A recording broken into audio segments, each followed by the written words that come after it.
Tomini Show at 9:30 every Sunday on GB News, the People's Channel, Britain's election channel. In the GB Newsroom, we bring you the news as it happens. With our team of dedicated journalists across the UK, GB News brings you accurate reporting of the day's topical agenda. When the news breaks, wherever and whenever it's happening, We'll be there. This is GB News. the People's Channel. Britain's news channel.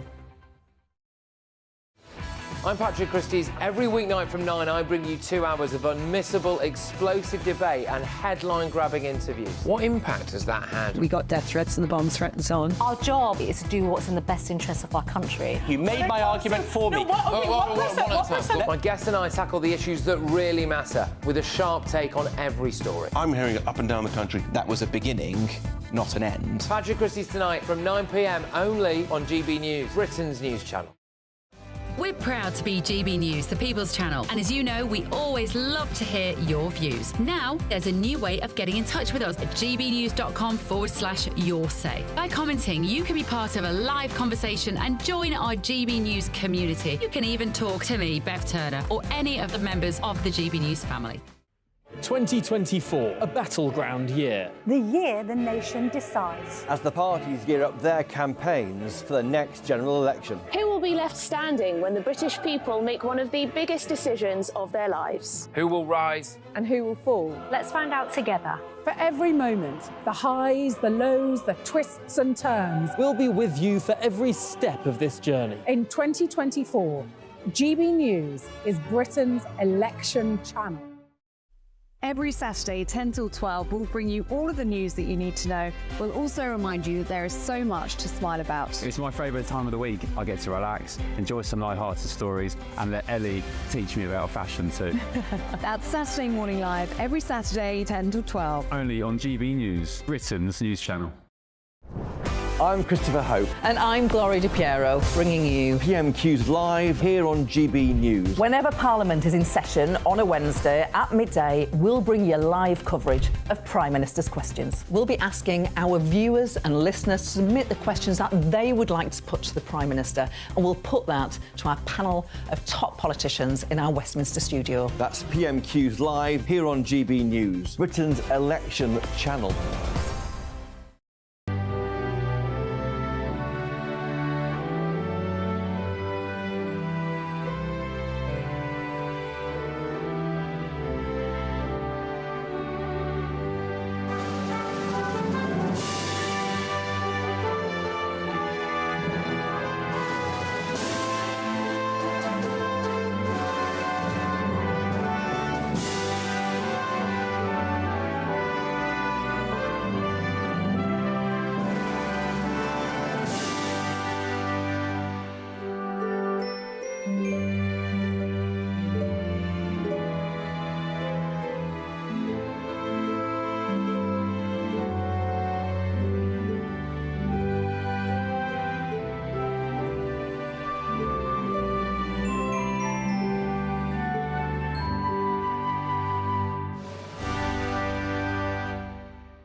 Good morning, it's 6 o'clock on Sunday the 19th of May. Today, an NHS crackdown perhaps. Labour promised to fix the crumbling health service by making staff work at evenings and weekends. We will cut NHS waiting times with 40,000 more appointments each week at evenings and weekends, paid for by cracking down on tax dodgers and non-dom loopholes. Healthcare for the many, paid for by the few. History was made in Riyadh last night. Yes, indeed. It was billed as the dust-up in the desert. What we saw was an all-time classic. Alexander Usyk emerged victorious against Tyson Fury on a split decision in Saudi to become the first ever four-belt undisputed heavyweight champion of the world. More later. And a threat to the West. The Prime Minister apparently is preparing to warn the public about the risks of AI. Clean water at last. Thousands in Devon received word that they will no longer need to boil their water. But is public trust broken? And from farm to fork, GB News gets an insider's take on the Balmoral Show. That's Northern Ireland's biggest agricultural event. And a royal anniversary, as today marks 6 years since Prince Harry and Meghan Markle's wedding day in Windsor. It comes as her Suits co-star says Meghan is set for the White House. After a murky start for some of us this morning, that should break up to give plenty of warm sunshine. I'll have all the details coming up. Lovely to be with you this morning. I'm Anne Diamond. And I'm Ellie Costello, and this is Breakfast on GB News.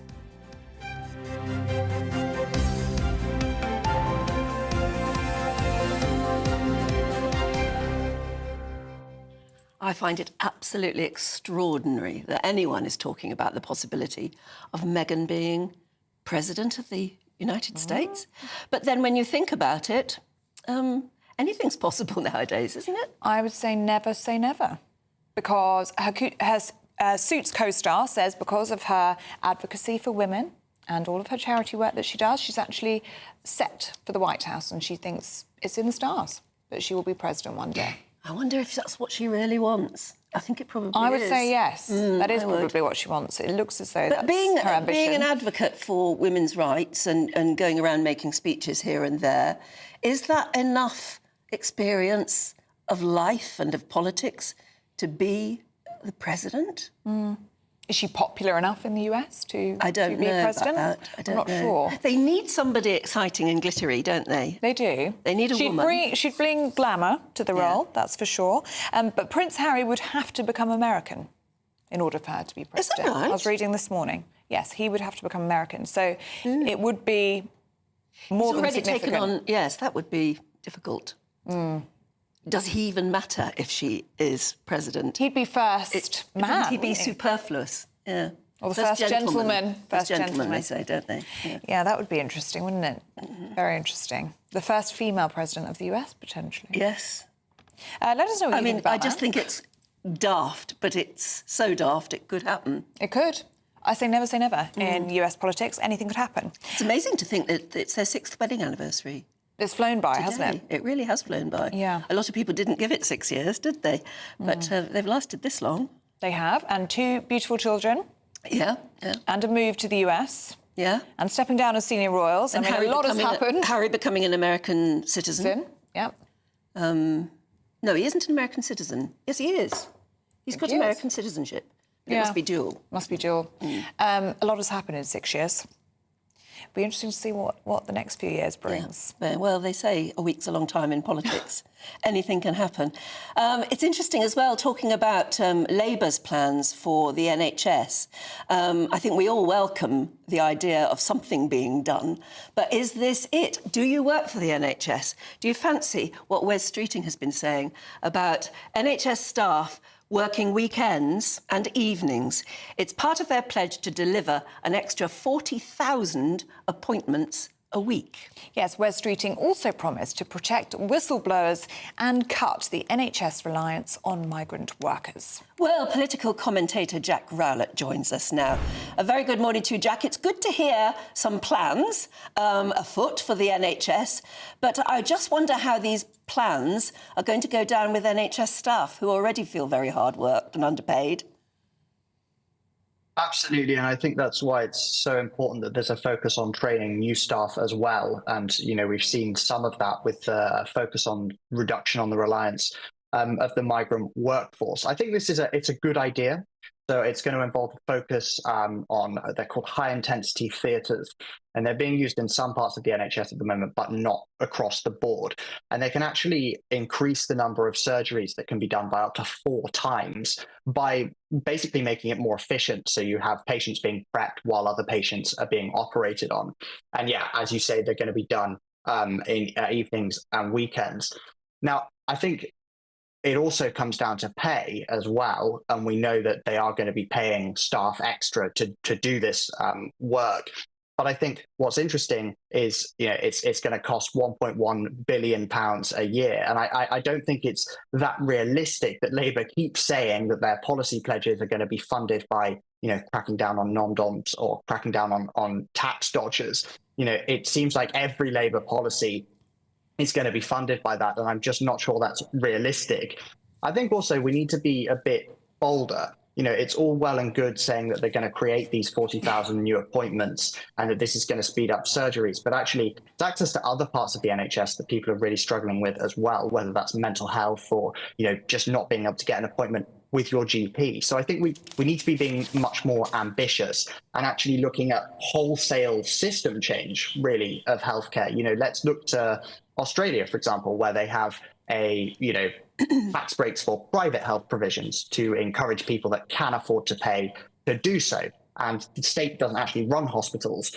Instead, patients can choose where they get their healthcare from, and the government will foot the bill. And that increases choice and it increases competition. So if we look at other healthcare systems around the world that work, they work with different systems that involve both public and private sector involvement. And I think whilst Labour's plans, you know, these policies do sound good, I'm not sure about the funding proposals, and I think there needs to be a lot more ambition if we're going to solve the crumbling, you know, healthcare crisis that we've got in this country. I mean, Wes Streeting is certainly very confident. He's saying this plan is so good that the Conservative government did a smash and grab on it.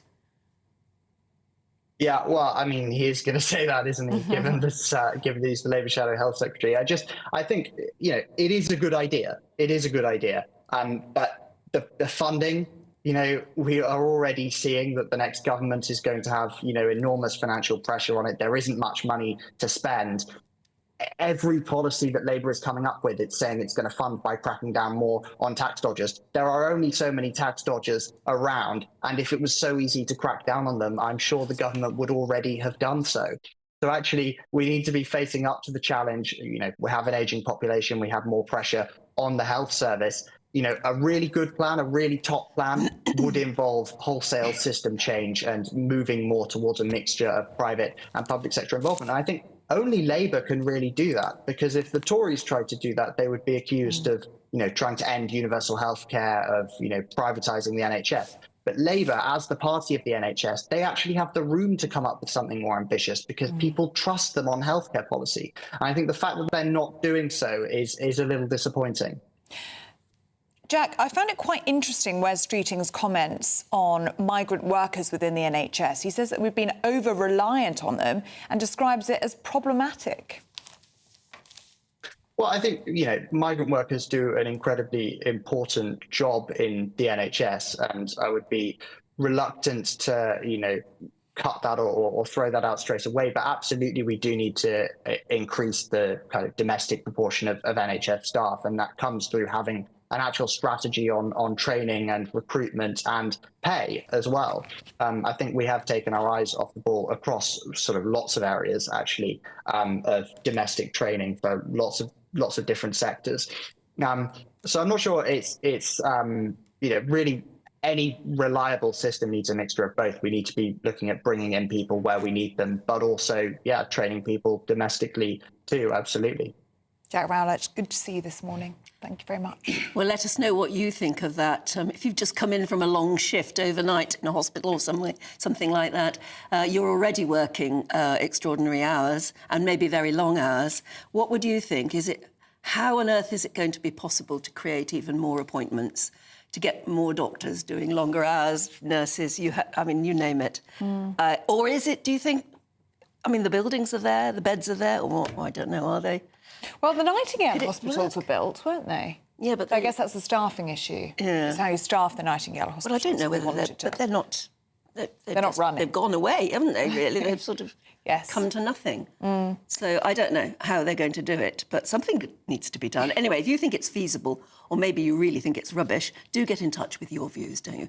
How do we do it again? gbnews.com/you'll say. Thank you. gbnews.com, you'll say. There it is. Yes, do get in touch. Now, boxing history has been made after Ukraine's Alexander Usyk became the first person ever to beat worldwide champion Tyson Fury. It really was quite a night. Aidan McGee was up all night watching it. I can't see how he can have had any sleep. Because what time did the fight finish? I got to bed about 1:45 and my alarm went at 3 o'clock. Oh, my not much. goodness. I'm feeling it a bit today, but you know what? It was just so worthwhile, and that's why you're so grateful for this job, because had it not been for the job, I might not have stayed up and watched it, but I'm so glad I did. They went the full length, didn't they? They went the full day. Yeah, I thought they might. I didn't think either. No, you predicted that. Yeah, I thought Fury would take on a split decision. It should not have been a split decision. It should have been a unanimous decision on Usyk. Don't get me wrong, there was still Tyson with Fury was well in the fight and could easily have won it at certain turns of the fight, but overall Usyk was his night without question. He was giving away 6 inches in height, significant reach disadvantage as well. 2 stone in weight, so it just proves that for those people who are uninitiated into boxing, it's a lesson that the big doesn't always beat the small. Now, you see, overnight, obviously, it's typical boxing, isn't it? They're all having a say. Overnight, Fury has been saying, oh, it only went to Usyk in the end because he's Ukrainian and his country's Nonsense. I mean, it was. I mean, I had it scored at around about. I was being as generous as I could and as subjective as I could. I scored it probably 7-5. In favour of Usyk. Now, the narrative of the fight was that Usyk came out quick, came out fast. That's what he does. And then in the middle of the fight, the body shots came in, and from Fury. That's how whenever Usyk has struggled in the past, it doesn't happen often. It's been from the shots to the body. He's not a natural heavyweight. He came for the cruiserweight route. He was an undisputed champion at cruiserweight level. So you're talking these guys have to. This isn't flyweight to featherweight. This isn't like a minor weight adjustment. This is 2-3 stone we're talking. Yeah, these are giants of guys, aren't they? They are. Well, particularly Tyson Fury. But if you consider that he's risen up the ranks, he's become undisputed at heavyweight level as well. This is an extraordinary achievement. And anyone who saw him fight and dispatch Anthony Joshua with relative comfort over 2 fights should not have been surprised at what unfolded last night. Don't get me wrong, Tyson Fury could easily win the second fight. There's going to be a rematch in October. That's part of the clause. That's part of the contract. Yes. They have to refight. Yes, they do. Now, isn't there a problem over whether Usyk's jaw was broken? Well, he's on the. I understand he's being treated. Fury said, "I think I broke his jaw." Yeah, quite possibly, but then he's being treated in hospital now. We don't know that for certain. We've only seen that on rumours, but I'm going to get some. He wasn't there for the sort of victory lap or whatever they. No, he was actually quite stone-faced when he was when he was pronounced as the winner. Actually. Well, if he's got a broken jaw, that's why. I know. Well, we're speaking to Gareth A. Davis later on, so he's in Riyadh. We're going to get some updates on that, but it depends. Because it's a worldwide fight, you get lots of conjecture. It's hard to know what's actually gone on, but nonetheless, it was an extraordinary battle. Sorry, Ellie. How do you think Tyson Fury is feeling? He's never been beaten before. No, he hasn't. So it's a new experience for him, but he's well capable of bouncing back from it. I mean, you could have. Lots of people in this country felt that Fury would win, but then I said it yesterday. Duke McKenzie said it yesterday as well. George Groves said it only in the week. Anyone who understands boxing, or not anyone who understands, but a lot of people I spoke to or heard earlier in the week said that they tipped Usyk to win. I said it was going to be a split decision. It's funny, but I changed my mind by the time I left the building. I said to the security guy upstairs, I said, I think it's going to be Usyk. He had to get that in, didn't he? Yeah. I know, but look, he could win the fight again. Yeah, of course he should. But styles make fights, and these are about as different as you can possibly find. But we were talking yesterday about injuries, because Fury... Was there any sign that he was vulnerable? Yes. Where that gash had been on his forehead? I thought there was late in the fight. I thought it could have been a broken nose as well early. We weren't quite sure, but he was covering. He was covering quite well. We thought that early on in the fight, we judged by his stance whether he was nervous about being vulnerable to that. We didn't see that. Nonetheless, Usyk attacked him pretty well. But the middle stage of the fight, probably round 4, 5, 6 and 7, definitely Tyson Fury's. He took control of the fight. And that's what great champions do. And it could have happened to either of them. Yes, Tyson Fury took wrestled the narrative away from Usyk from the 4th onwards. But what character to then take it back again, to see it through to the end. And there was a standing count in the 9th as well. Saved by the bell. This was Tyson Fury. So it could have ended there if he'd secured a knockout. Extraordinary. But towards the end, Tyson Fury knew. This is why the comments last night saying I won the fight nonsense. He went for the knockout in the final round, Anne, because he knew that was his only chance of winning. He knew what was coming, and you could tell by his body language in the ring afterwards that he wasn't confident. He knew he'd lost the fight. So to say that I won the fight, I don't know what's gone wrong here. That's just to sell tickets for the next one. That's to generate interest for the rematch. But look at how soon will they have to do the rematch? It's October. Right, so you've got a gash and a possible broken nose on Tyson Fury, and you've got a possible broken jaw on Usyk. What condition are they going to be in October? Okay, it'd be fun, won't it? Yeah. No, well, look, that's enough time to recover from those kinds of injuries. And also, we don't know the extent of them anyway. I mean, we saw blood yesterday. And so we were kind of guessing what the injury would be. Don't forget, the boxer's job in the ring is to, A, protect himself when that happens, but also to disguise the injury to the opponent. Now, what was interesting was that we thought Tyson Fury would use his weight to lean on Usyk. He did that to a degree, but where he was wearing Usyk out in the middle area of the fight is where, because he feints so much, Usyk was reacting to every feint and he was using up energy. Yeah. And I thought he was going to be gassed. I really did. But it just ebbed and flowed and went to and from, and I just thought I couldn't see from the 7th round onwards how Usyk was going to wrestle back the situation, but he did that, and it was a magnificent fight. And you know what? Just more generally, Ellie, boxing needed this. We've had so much. Why don't we see this fight? Why are the broadcasters getting involved? Why are the managers? Why are the promoters saying this, X, Y, and Z? We're not seeing the fights that we want to see, and that's why we've seen UFC, and that's why we've seen these catch fights kind of steal the thunder of boxing, really, which is the traditional noble art of the sport. And boxing reaffirmed itself last night. We haven't seen a fight like that in quite a few years. And you know what? We see so much hype around these fights, and often they don't deliver. That was massive hype yesterday, and yet the actual contest, it more than delivered. Yeah. It more than delivered. That was something that will live long in the memory, and I'm pleased I stayed up. Oh, well done. Good. We're very pleased that you're here. Thank you. You can't go and have a kip yet because we want to talk to you more about it. Not even 20 minutes. You'll be very busy today, Aidan. Yeah. Thank you very much indeed. Cheers. You'll be with us throughout the morning. 17 minutes past 6 already. Shall we have a look now at some of the other stories coming into the newsroom this morning? The Chancellor, Jeremy Hunt, has vowed to compensate victims for the infected blood scandal with a £10 billion package. He claimed it was part of fulfilling a promise that he made to a constituent who died after contracting hepatitis C. The scandal has been the subject of the biggest ever public inquiry in the UK after tens of thousands of people were infected with contaminated blood and blood products. The Israeli military says it's recovered another body after the remains of 3 Israeli hostages were recovered from Gaza on Friday. That's as a member of Israel's war cabinet, Benny Gantz, has threatened to resign from the government if it does not make a new plan for the war in Gaza. And Olympian Dame Kelly Holmes has joined protesters to demonstrate against poor water quality as the public mobilised across the UK on Saturday. While water companies maintain they're spending more than £14 billion a year to protect waterways in England and Wales, protesters say tougher action is needed.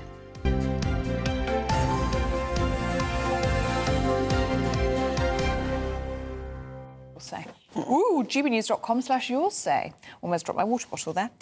Lots of you getting in touch on Meghan Markle becoming POTUS, President of the USA, because her Suits co-star has been speaking. This is from, let me just find her name, it's Erica Alexander, who starred alongside the Duchess of Sussex in Suits, and she says that she would be a fantastic president because she believes Meghan Markle has the courage to take on big causes. And she says that they did a fantastic job in Nigeria recently. She says that Meghan has the voice, the drive, the experience to become a senator because she's been an activist throughout her whole life. Lots of you getting in touch.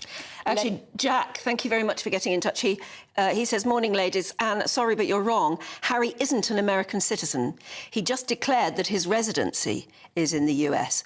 I'm an American and my residency is England. He'll still have to apply for citizenship. I believe that he has to ask the King for permission to apply for it. I don't believe that a royal can have dual citizenship. He'll have to pledge allegiance to the US. He might lose all the titles that the late Queen gifted him. As usual, Harry would have to give up so much. And she, nothing. Leslie makes a similar point, saying that if Meghan did become president of the USA, it would be Harry's worst nightmare. He would become a spare in the US as well. Yes, he would. That's an interesting point, isn't it? Yes. Ian Cognito has been in touch saying, Meghan Markle, if you've ever listened to Kamala Harris, you'd be forgiven for thinking that Meghan is being groomed for president. I'm in no doubt that she's in finishing schools and she's in the right circles as well. Well, look at the way they tried to persuade, apparently the Democratic Party have been desperately trying to persuade Michelle Obama to stand. Now, you could say the same thing about Michelle Obama. Wonderful lady, though she is, and I really do think so. She really wasn't cut out to be president, although people would have voted for her. Yeah, they would. Maybe they still will. I mean, who knows? Do keep. She wants it, quite rightly. Why would you? No, well, who would? Lucky Jim has been in touch saying, poor old Harry, his brother a king, his wife a president. No, you couldn't get more spare, could you, No, actually? Exactly. Well, do keep You shouldn't do that. your thoughts coming in, gbnews.com/yoursay. Absolutely. Now, the largest agricultural food event in Northern Ireland has returned this week. Yes, the Balmoral show ended yesterday after drawing thousands of visitors from across the UK and from the Republic of Ireland. And we sent our Northern Ireland reporter, Dougie Beattie, along to find out how the agricultural sector is getting on. When the country comes to town, everyone must look their best. And neighbouring farms join together for this yearly event. We help each other out, whatever, if machinery's needed, it's shared. If help's needed, it's shared. At the end of a phone. And do you ever take advice from them? Of course. Them that live longest see the most. Agricultural shows such as this aren't just about having a good day out. It gives us a real chance to take the temperature of the agri-food sector. We have farmers, which is the raw material. We have food producers, food suppliers, and manufacturers to the industry. Michelle Sherlow heads up Food NI and has noticed a growing interest in Northern Ireland produce. So Food NI put together the Food and Drink Pavilion at Balmoral Show, and it's all about promoting local food and drink from Northern Ireland. This year we see a buoyancy that we haven't noticed for several years. Real interest from retail buyers and hospitality buyers wanting to come to Balmoral to source new products, and a really great interest from the public as well. Heavy machinery is a big part of farming, and local manufacturers have had to adapt to new regulations as well as rising input costs. John Pearce of Made in Britain points out the importance of a strong manufacturing base. British manufacturing is vital to the British economy, and the sector has been through some tough times, and we've all been through some tough times. The economy has really had some dramatic ups and downs, but manufacturing as a sector is vital to the economy because making things locally and buying things that are made locally is good for the environment, it's good for society, it's good for the economy, it's good for everyone. After such a wet winter, President of the Ulster Farmers Union, William Irvine, is concerned about the damage to the winter crops and what it will mean for the incoming year. It's been an absolutely horrendous winter. Last autumn, the winter cereals couldn't get planted. The autumn started too early for the livestock producers. Spring was even worse. The ground that wasn't planted last autumn, people had hoped to put it in spring cereals. That couldn't happen until far too late. Livestock farmers were in the position of empty silos and full manure tanks, slurry tanks. So, and 10 months of wet weather, it has an effect on morale as well as all the stresses of managing a farm. The show does have a lighter side, and it gives a chance for both young and old to get up close to Northern Ireland's largest industry. I've been coming for 6 years. What's your favourite animals? The sheep, because just the way the sheep shearing contest goes, I just think it's really, really good. Come every year to the Balmoral show, which is a fantastic show, and it's local. And they have Herefords on the show as well today. Dougie Beattie, GB News at the Balmoral show.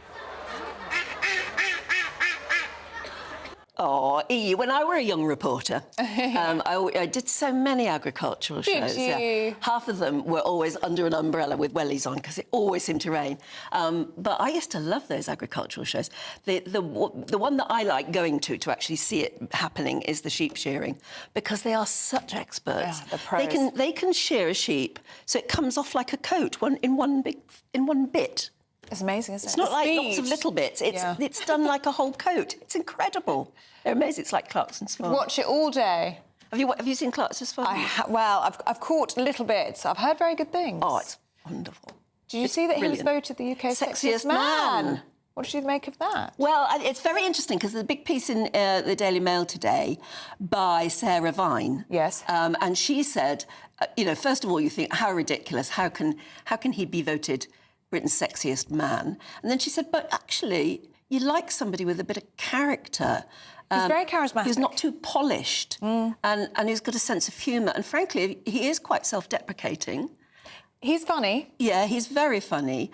And he's also genuine. I mean, when he did his car programme, that was a right turn-off for me. Oh, you didn't like that, did you? No. But you like it when he's with the animals. But with the animals, I mean, the guy is a human being. It's absolutely glorious. If you haven't seen it, it's definitely worth watching. Yeah, I've heard that from lots and lots of people. And the latest series is, I won't tell you what happens, but it's just brilliant. Oh, well, there you go. That's our homework for this weekend. We need to be watching Clarkson's Farm. It does make a difference if men are nice to animals, I think. Yes. Let us know what you think. Yeah. gbnews.com/you'll say. Clearly, it doesn't get through to his dogs. He's got these 2 dogs that follow him around in Series 3. I don't know what they are. They sort of look like red setters-ish, Labradors-ish. Oh. They've got loads of energy, and he's always telling them to sit or come back or whatever, and they just take no notice of him at all. So they rule the roost. But they've got an enormous farm to roam around on. Oh, it's just lovely. Oh, makes you feel good. Should we look at the weather now with Catherine Chalk? A brighter outlook with Box Solar, sponsors of weather on GB News. Good morning and welcome to your GB News weather update from the Met Office. A murky start for some of us, but there's going to be plenty of warm sunshine around, perhaps just the odd isolated shower. So through this morning, a murky start for some, especially across central and southeastern England. That cloud should generally break up by mid-morning. Cloudier across parts of Scotland, especially along that east coast where we hold on to quite a lot of low cloud. But elsewhere, plenty of sunshine on offer. Perhaps the odd shower developing, especially across parts of the southwest, but otherwise it is going to be feeling very warm in that sunshine with highs up to 24, possibly 25 degrees, but feeling much cooler across Scotland and especially down that eastern coast of northeastern England. So taking a look into this evening, plenty of late evening sunshine to end the weekend. The odd shower possible across Devon and Cornwall, but most places are staying dry. Perhaps a few showers developing across Dumfries and Galloway and for parts of Scotland, but further west, a drier evening. A lot of low cloud, though, still lingering, especially across eastern parts. That's where it's going to be feeling cooler throughout much of Sunday. And then as we go into the evening, a dry picture is on offer. Low cloud once again, though, coming in from the North Sea and moving its way inland to give a murky start. But for western parts, it is going to be turning a little bit chillier, especially in any rural parts, but otherwise holding up at around 10 or 11 degrees to start Monday morning. So that does leave a lot of low cloud around once again to start Monday morning. So a bit of a murky start for rush hour, but that low cloud should lift and break and burn its way back towards coastal areas to leave another largely fine and dry day. Few showers will bubble up across parts of Northern Ireland, but otherwise temperatures around 20, possibly up to 22 degrees. That warm feeling inside from Boxed Boilers, sponsors of weather on GB News. Now it's time for the Great British Giveaway, your chance to win £20,000 in cash in time for summer. It's a lot of money. You could treat the family with that, but you do have to hurry as time is ticking on for your chance to make it yours. Here's how. It's the biggest cash prize we've given away to date. An incredible £20,000 that you could use however you like.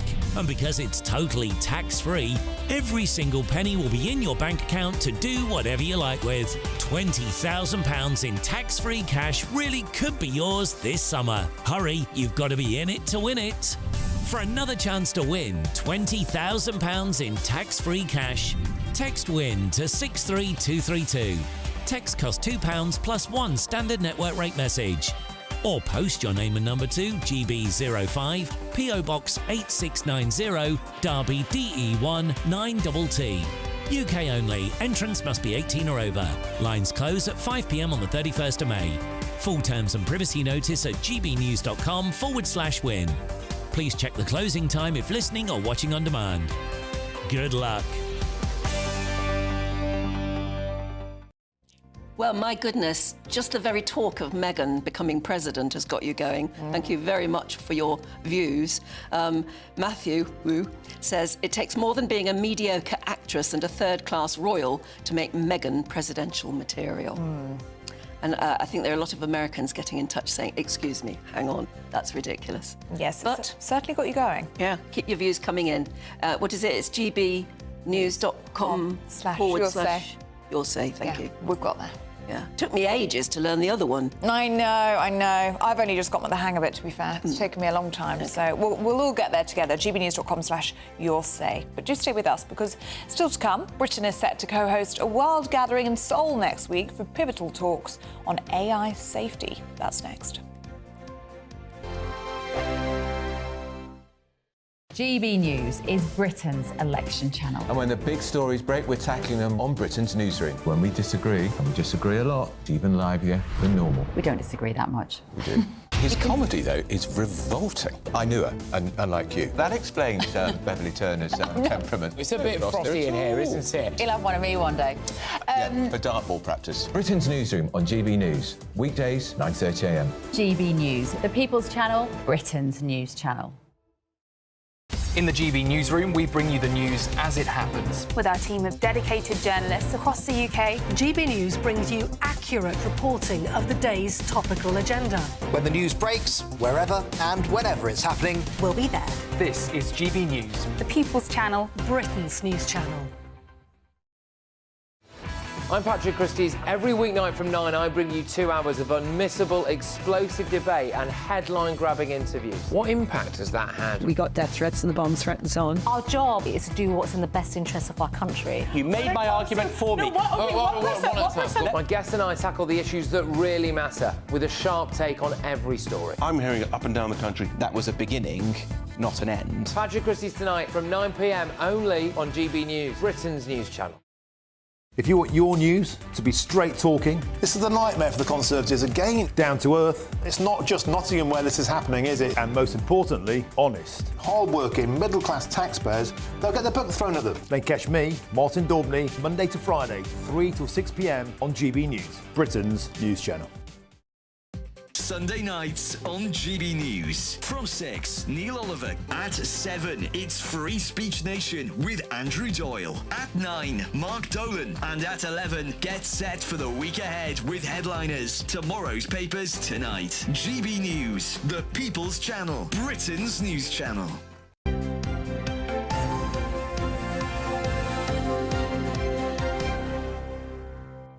My goodness, keep your views coming in on Meghan being president, because a lot of people seem to think it's feasible and an awful lot of people don't think it is. And where does it place Prince Harry? Yes. If he were to become first gentleman and live in the White House? Stephen Lindsay says, at least he'll get another book out of it. Spare Two. Just when you thought it was safe to go back in the newsagents. Yeah. Yes. Or maybe, what would be a better title than Spare Two? I wonder. Have a think. Yeah, have a think. Let us know what you think. Lee Cook has been in touch saying, imagine the state visit if the Jam Queen became president. Of course, she's just started her... Well, she might not get invited to Buckingham Palace, would she? Yes, it would be interesting, wouldn't it? And what anthem would Prince Harry stand for? Would it be the American national anthem? He wouldn't get the chance. He just wouldn't be invited. In fact, that's something we're going to talk about a bit later as well. The big society wedding, have you got your invitation yet?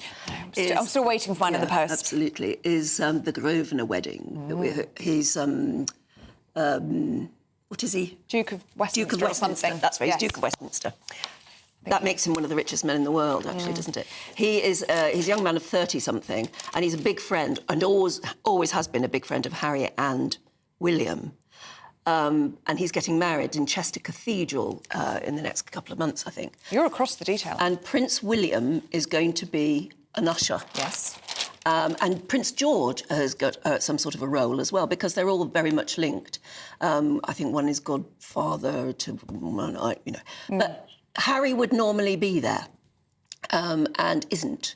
And nobody quite knows whether he has made it clear he isn't coming anyway, or whether they simply haven't invited him. But it's going to be very, very awkward, apparently. Also, on that wedding, the Duke of Westminster's wedding, they are so rich, they have a strict no present rule. They don't want any gifts, no gift policy. They have everything that money could buy. Well, they do. He is one of the richest men ever. Yes, but I thought that was quite something. Just bring yourselves, because we have everything already. Imagine. That's not what you're saying. It's not what I'm saying for my wedding. Please help me. Help me. And, what a nightmare. Help me. What a nightmare. What do you buy the girl who's got everything? No, I don't have it. I wish I did have everything. I wish I was in this position. But anyway. I mean, it's easy with Stephen because he just likes anything gadgety. Are you gadgety? I'm not gadgety. Are you gadgety? Oh, very much so. Any gadget going. Yeah, love gadgets. So you two are techie. So kitchen gadgets or garden gadgets. Love all of that sort of thing. But, yeah, I don't know what... That's probably Stephen now. I'll bet you're... Yes, exactly. I bet you're really... I bet you're really difficult to buy for. Oh, no. I'm a girly girl. She is. Any thoughts? Keep them coming in privately, though, please. 6:36 now. Britain is going to co-host a world gathering in Seoul next week for pivotal talks on AI safety. Yes, well, it comes after a successful summit at Bletchley Park last year. Well, the chairman for the British Computer Society, Rashik Palmer, joins us now. What do you make of it, Rashik? I think it's brilliant that we're actually making progress here. You know, AI is a part of everybody's life now. When you go look at somewhere like there's an AI Fallout, there's 12,000 AI tools out there supporting 15,000 jobs. It's got tremendous opportunity to make a positive impact on society and help solve some of those societal issues. But of course. The whole point of this sort of seminar, or whatever it is, this meeting, is to try and iron out what the dangers are and then, I suppose, try and get everybody to agree. But that's never going to be possible, is it? I mean, inventors, code writers, people who specialise in these things are always going to want to be one ahead of their competitors. So there is going to be no control. So the controls really come in two ways, right? Actually, it's three ways. But fundamentally, first thing we need to have is the professionals need to be held to a law, a set of practice. So they're ethical, they're accountable, and they're held to account. And organisations like the BCS are absolutely key in helping do some of that. But at the same time, you also need to understand what the risks are. And you need to have assurance techniques to go and measure against those risks. And that's why work with people like UCAS or the TIC will be absolutely key in taking the learnings from those experts. We've got 75 experts from 30 countries working together. It's the first time we've got this broad range of international collaboration on an issue which is critical to our society. But you've got to remember there are bad actors out there. And as you say, you can't legislate against bad actors. You saw what happened last week with the deep fakes that convinced people in Arab to transfer £25 million to somebody. Those deep fakes were so realistic that an employer, Arab, was convinced that it was their bosses asking them to transfer. So there are real risks out there. It's not the AI itself. It's what humanity does with that AI. And it's how do we put structure in place, and we can build tools to go and spot that. So that deep fake, if we had some tools to go and spot that deep fake, to realize it was a deep fake before somebody was convinced to go and transfer that money, we'd have been in a much better place. But we don't have that today. And so coming out of the work at Solar Accord would be a range of measures and techniques and tools that can help us build the safety tools to support the safe use of AI. And do you think that is one of the reasons why Rishi Sunak is so set on being on the front foot with all of this, wanting to be, at the forefront of AI and its development so it doesn't fall into the hands of bad actors? Absolutely. And the UK has got a tremendous experience and a credibility. You look at the British Standards Organisation, that's well respected around the world. We work closely with ISO and other international bodies to build those standards. We can lead by example here. If you look at the work that Michael Manelli is doing in the City of London, his work is through the Walbrook Accord, is setting out, making London the kind of real example of ethical use of AI in financial services. So there's lots of great examples, lots of things that we should be very proud of in making sure that we lead the world by example. It's not just talk, this is what we're actually doing to make a difference. And we've all got to educate ourselves as well, not to be taken in by it. Thank you so much for talking to us. We'll see how that goes on. Rashik Parmar, thank you. Yeah, I mean, if anyone if anything on your laptop or whatever tries to talk you into transferring money, I say don't until you've spoken to a human being. I think that's very good advice. I was listening to a podcast last night, which I thought was quite interesting on AI. It wasn't actually on AI, but they touched on AI, and they were saying don't be afraid of it, because 10 years ago, 5 years ago, you couldn't find a video editor unless you were in a TV studio. Yeah. Now, 14-year-olds, you could ask any 14-year-old and they could cut you up a video and make it look really professional. They were like, AI, this is what this person was saying, AI will be exactly the same way. We're scared of it now and we're cautious, and there are risks associated, as Rashik just pointed out, but the generation that's coming after us will just be so fluent in it. Yeah. There's nothing to be afraid of, is what they were saying. Let us know what you think. gbnews.com/you'll-say. Right, well, let's get back down to sort of good old British basics. The bells at Beverley Minster are undergoing major restoration for the first time since 1901. Yes, the work has put one of the 10 bells out of action for the last 5 weeks. But the repairs are set to be completed just in time for the bells to ring out for the service today. Yes, and a wedding I was hearing as well. Oh, lovely. What a lucky wedding and lucky pair. Well, our Yorkshire and Humber reporter Anna Riley has the story.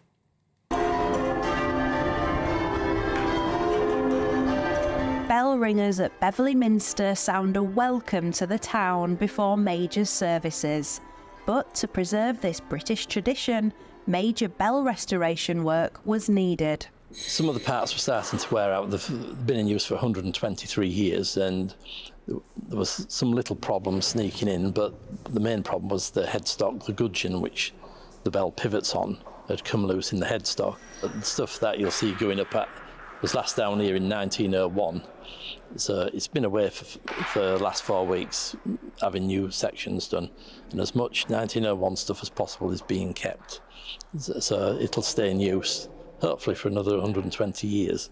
The repaired structure has to be winched 120 feet up to the Minster's belfry.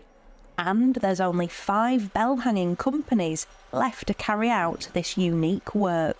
We're refurbishing a lot of the fittings.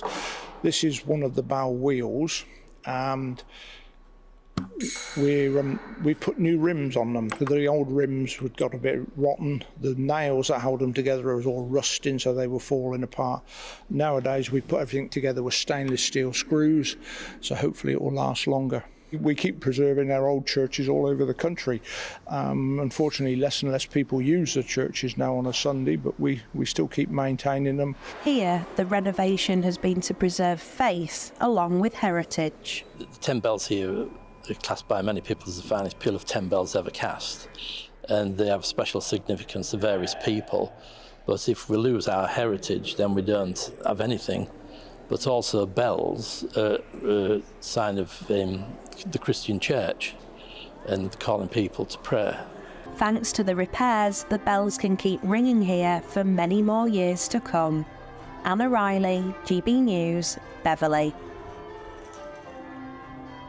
It's a wonderful sound, isn't it? I was just about to say, isn't that one of the best sounds? Oh, it really is. I love Combined with a sunny morning. And seeing a Absolutely couple come out after they've got married to bells. Is that really wonderful? Nice? What makes you yell at the telly? We were just saying... It's so fun. I'm turning into my auntie. My great-aunt Lil used to yell at the television. If anyone on the telly said something that was grammatically incorrect or something like that, she would yell back. And I do the same, and we just did it for less and less people. Less and less Should people. be fewer and fewer people. Yeah, it's one of those little things that gets you. Yeah, it gets our goat. So we've got that in common, Anne. Now, do stay with us. Still to come, we're going to be going through the stories in the newspapers with Emma Wolfe and Andy Jones. That's next. Free Speech Nation, Sunday nights from 7 p.m.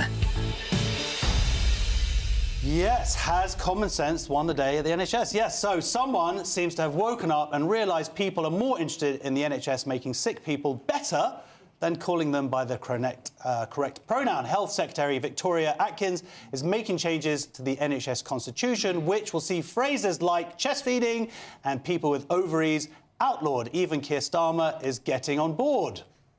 To get the clarity, is it right Or is it wrong for Rosie Duffield to say only women have a cervix? Well, look, biologically, she, of course, is right, about so that. So do you owe her an apology? Well, yes. Do you owe her an apology? This has been somewhat ongoing. But actually, Cressida, the NHS constitution, my understanding is it has to be changed or ratified by the health sector every 10 years. Yeah. So it feels like this is coming more from the government and not actually coming from the NHS at all.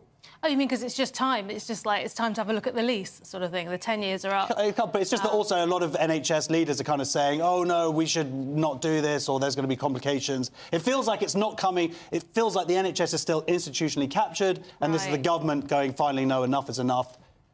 Sex matters. Right, yeah. So, OK, so I said there was nothing Rishi could do. I mean, this helps, doesn't it? It's time. It's time. That was fun watching that. I'd like that to have gone on a bit longer. I think the bit I was really going to enjoy was when he did or didn't give his apology. That's what I'd like to Well, also, I think they should have just brought Rosie Duffield in. We've got Rosie here! Oh, fantastic. Yes, like a sort of 90s Cilla Black. Yeah. Brilliant. Yeah. Matthew, tonight, I'm Rosie Duff. Yes. I'm dry ice. Surprise. What's the question? Has common sense prevailed? Well, yes, I mean, but you say it's got... That's my fear of it.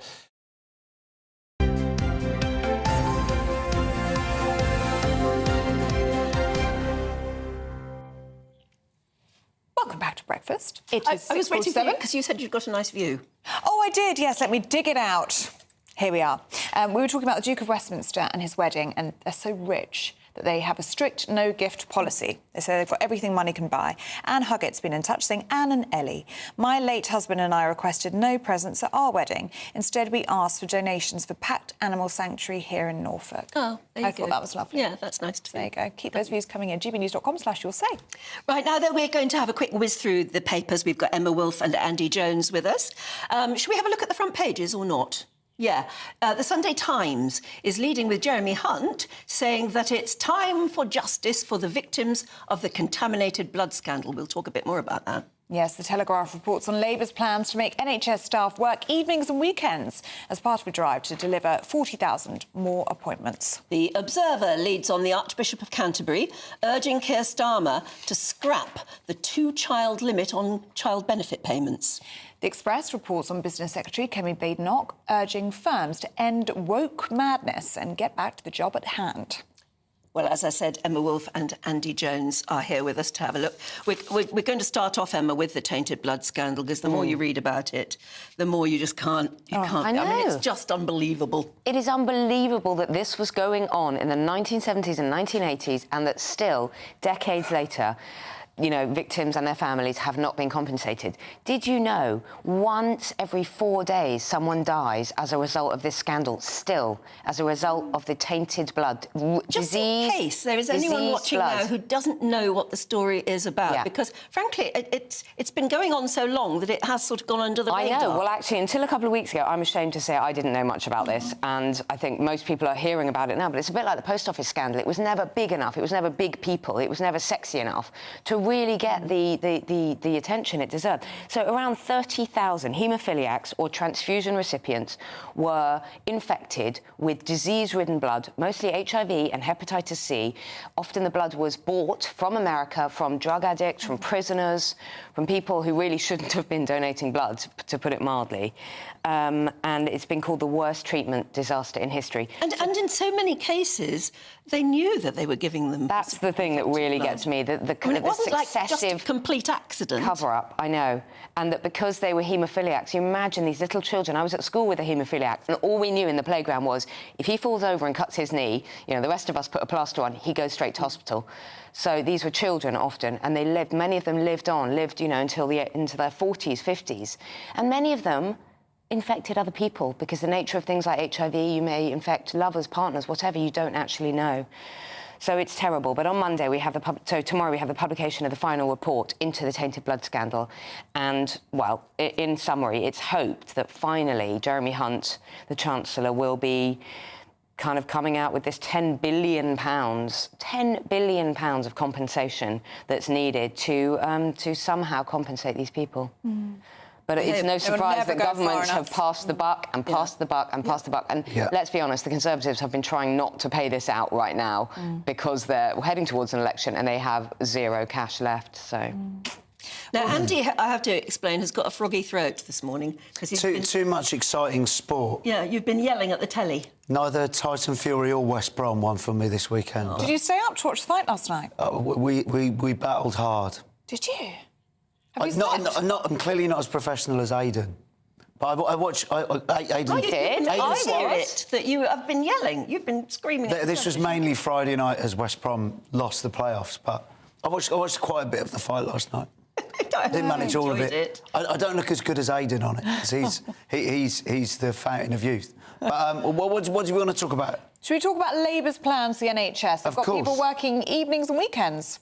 Yeah, absolutely. Just to make it linked to the first story, this is Shadow Health Secretary Wes Streeting. He says that anybody who suppresses a whistleblower will be sacked. Any NHS whistleblowers who try and come forward.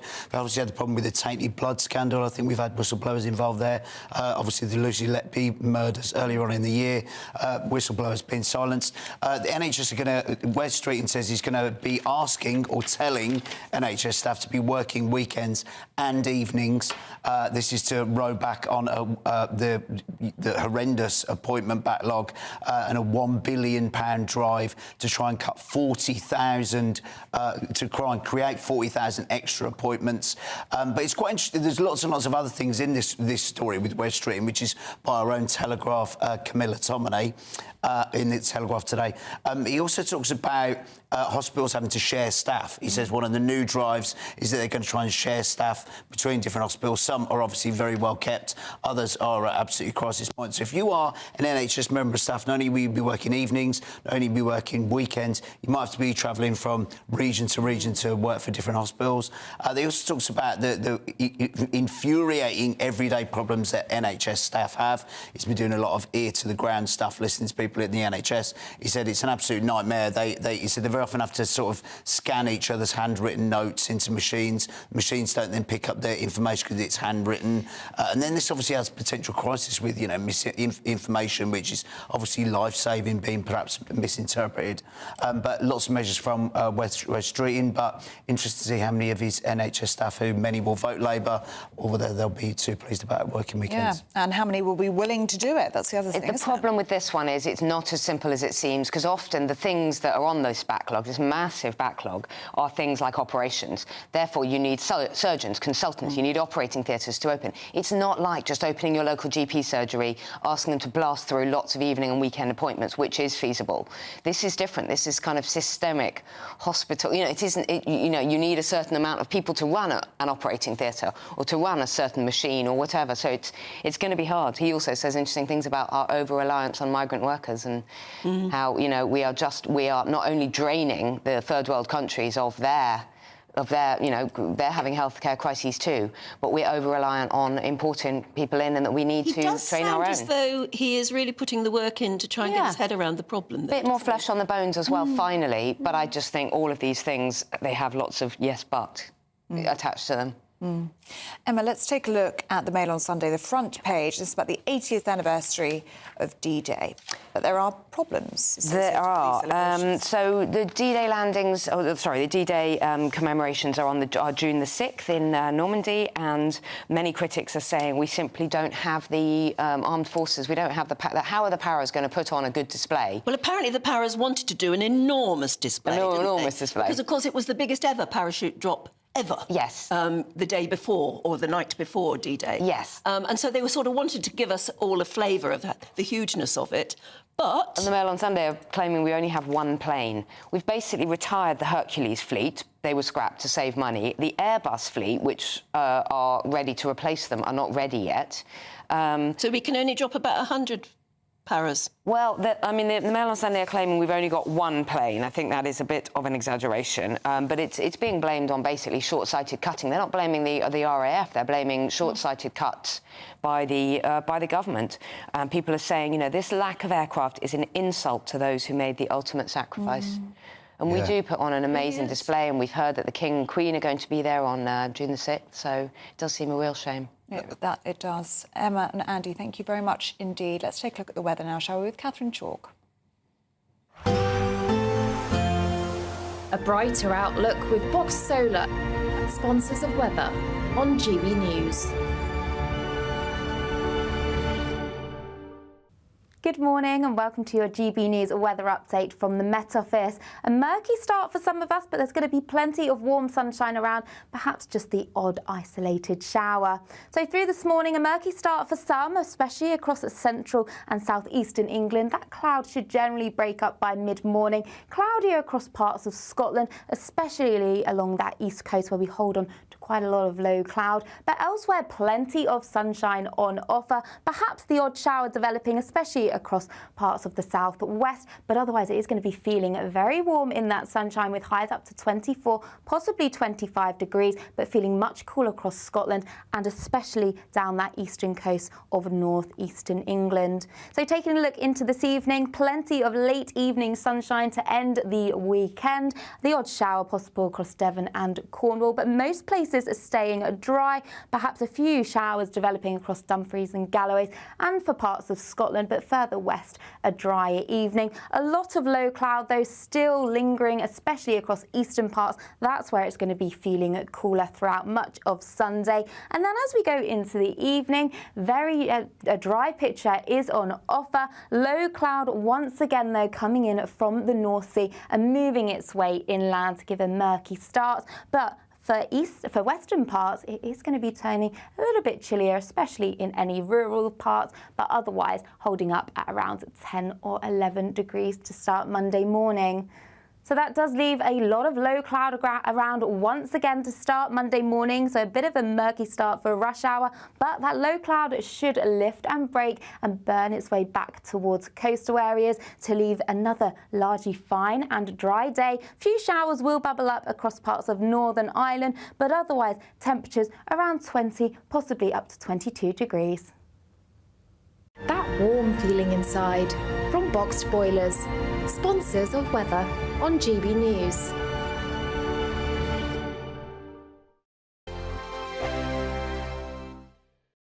It's the biggest cash prize we've given away to date. An incredible £20,000 that you could use however you like. And because it's totally tax-free, every single penny will be in your bank account to do whatever you like with. £20,000 in tax-free cash really could be yours this summer. Hurry, you've got to be in it to win it. For another chance to win £20,000 in tax-free cash, text PRIZE to 63232. Text costs £2 plus one standard network rate message. Or post your name and number to GB05, PO Box 8690, Derby DE1 9TT. UK only. Entrance must be 18 or over. Lines close at 5 p.m. on the 31st of May. Full terms and privacy notice at gbnews.com/win. Please check the closing time if listening or watching on demand. Good luck. GB News is the home of free speech. We were created to champion it, and we deliver it day in, day out. Free speech allows us all to explore and debate openly the issues most important to us, our families, and of course, the British people. Having challenging conversations to enlighten each other. Which is why we hear all sides of the argument. We are the People's Channel. We will always stand by the freedom to express yourself. On TV, radio, and online. This is GB News, Britain's news channel. Are the newspapers getting you down? My wife didn't divorce me that month. Struggling to separate the wheat from the chaff? I know that it's a bit of a circus at the best of times. Well, don't worry. Headliners has got you covered. We'll take the burden of reading the day's news, and if we get depressed, who cares? It's an occupational hazard, frankly. That's Headliners on GB News from 11 p.m. till midnight, and the following morning, 5 till 6 a.m. on GB News, the comedy channel. Nah, just kidding. Britain's news channel.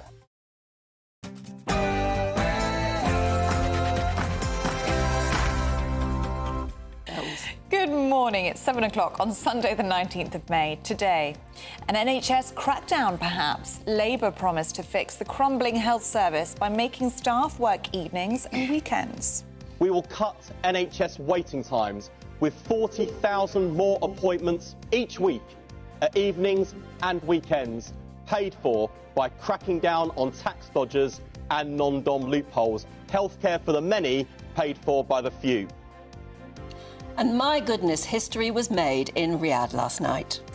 Yes, it was billed as the dust-up in the desert. What we saw was an all-time classic. Alexander Usyk emerged victorious against Tyson Fury on a split decision in Saudi to become the first ever four-belt undisputed heavyweight champion of the world. Gareth A. Davis joins us from Riyadh just a few minutes from now. Clean water at last. Thousands in Devon receive word that they no longer need to boil their water. But is public trust broken? And from farm to fork, GB News gets an insider's take on the Balmoral Show. That's Northern Ireland's biggest agricultural event. And a royal anniversary, as today marks 6 years since Prince Harry and Meghan Markle's wedding day in Windsor. It comes as her Suits co-star says Meghan is set for the White House. After a murky start for some of us this morning, that should break up to give plenty of warm sunshine. I'll have all the details coming up. Good morning to you. I'm Ellie Costello. And I'm Anne Diamond, and this is Breakfast on GB News.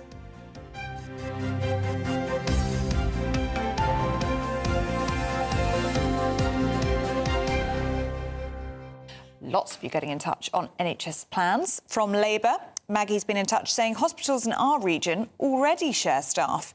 Over the last 4 years, I've had chemo, and it's been common for a nurse to set me up at 8:30 a.m, someone come along and send her to a hospital 20 miles away. Wow. So it's already happening. Where are you, Maggie? Do let us know.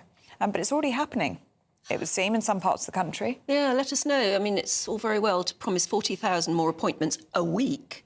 Can they do it, and at whose expense? By the way, I'm a bit worried about your wedding bells. Oh, are you? Yeah, Anne's very concerned about my wedding bells, aren't you? Well, because she's getting married in France, and I'm not sure whether they do the old wedding bell thing. No, we're very worried, aren't we? Because we like the sound of the wedding bells. Well, you have to take along a tape machine with you and just play them as you come out. Or you probably don't come out. Do you know where you are? Well, you must have already organised it. I haven't actually done What's fascinating, it's my niece is getting married exactly a year before you at exactly the same How place spooky is in that? France. Yeah, so I'm going to. I'll suss all this out. I know. Whether or not there are any wedding bells. This is what I said to Anne. I said, I know you're going to be busy because I know your niece is getting married, but if you could just do a quick recce for me as well. Yeah. Just get back to me with everything that I need to know, all the top tips, and I keep adding to your list, don't I? Every time I see you, I'm like, and can you find out where I can go to have a drink, where I can go for I think there'll be plenty pizza. of drink available. Yeah, so we'll work it out. OK. It's going to be great. So do keep... They must have wedding bells in France. I really hope It's whether they do it posh You could be the bell chateaus. ringer. Yeah. And I'll take along a tape recorder and just press go or something. You know, that's what they do if you get married in Las Vegas or something. Do they? Yeah. They say, you may kiss the bride, and then they press a button and it goes ding-dong, ding-dong, ding-dong, ding-dong. Oh, so there you go. I might Anyone have to do been that married then. in Las Vegas? Love to hear from you. What's your story? Right, and do you work in the NHS? And what do you think about Labour's plans? Because Wes Streeting has been revealing his plans to tell NHS staff to work weekends and evenings as he pledges to deliver an extra 40,000 appointments a week. Yes, the Shadow Health Secretary also promised to protect whistleblowers and cut the NHS reliance on migrant workers. Well, GB News' political correspondent Olivia Utley joins us now. Hi there. It is an amazing wish.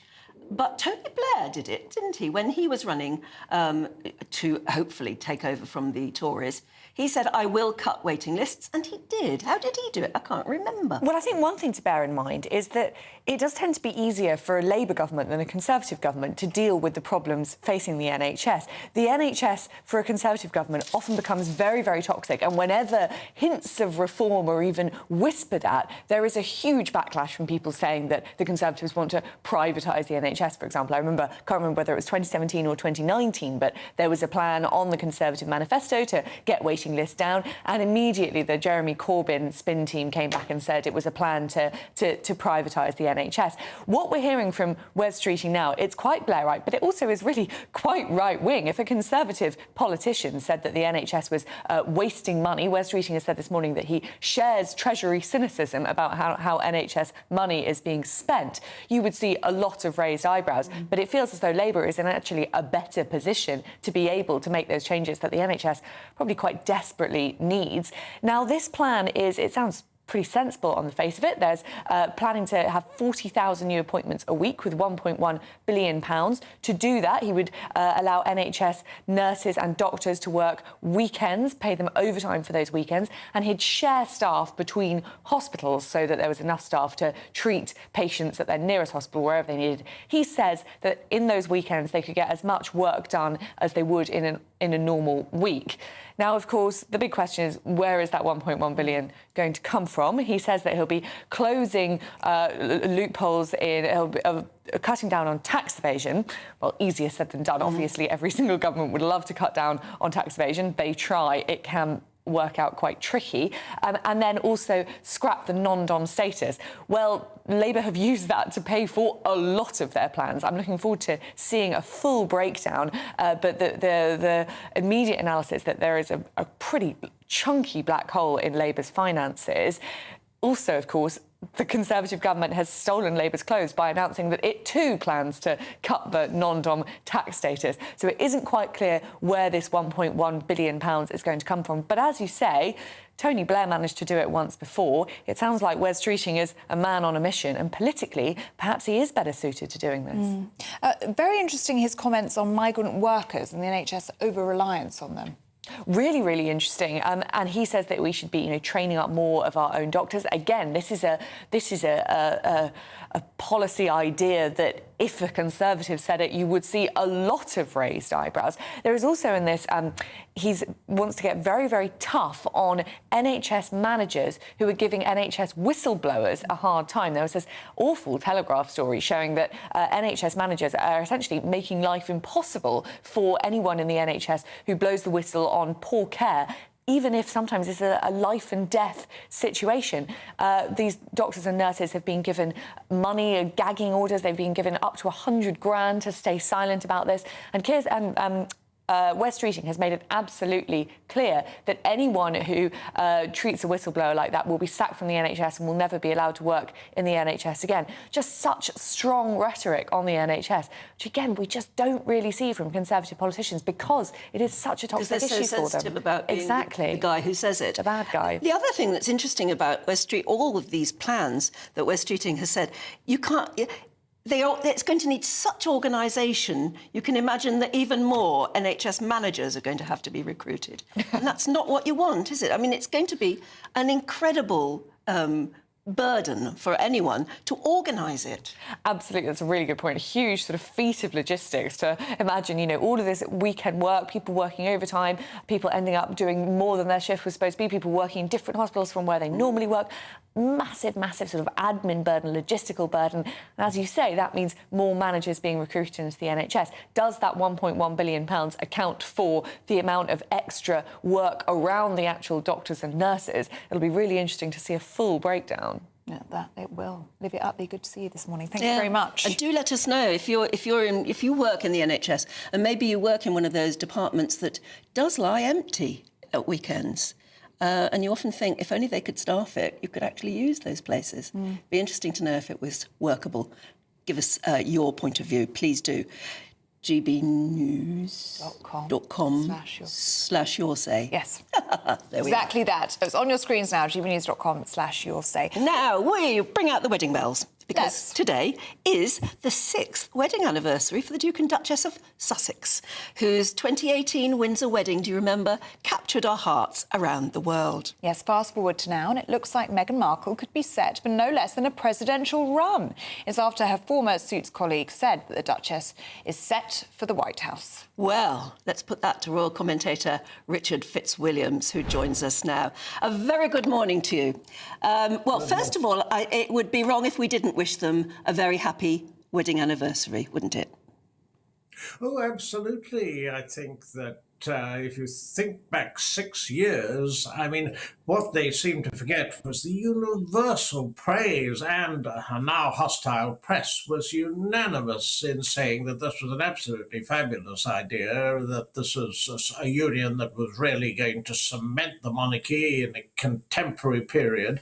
There's no doubt at all that everyone was welcoming it. It seemed absolutely marvellous. Harry was so popular, and Meghan, well, there were family problems, of course, had surfaced just before. But I mean, there's no doubt that everyone was absolutely thrilled at this. And of course, it turned into something of a nightmare. And of course, it then had led to the rift that we know in the royal family. But yes, a very happy anniversary. And of course, this is on the back of their successful visit, undoubtedly it was, to Nigeria. And that was interesting because they were able to use Invictus, the fact that Nigeria may host the games at some point, and also, of course, Meghan discovered she was, quote, 43% Nigerian. So there was that too. The problem, of course, is from what next? And that might involve something political.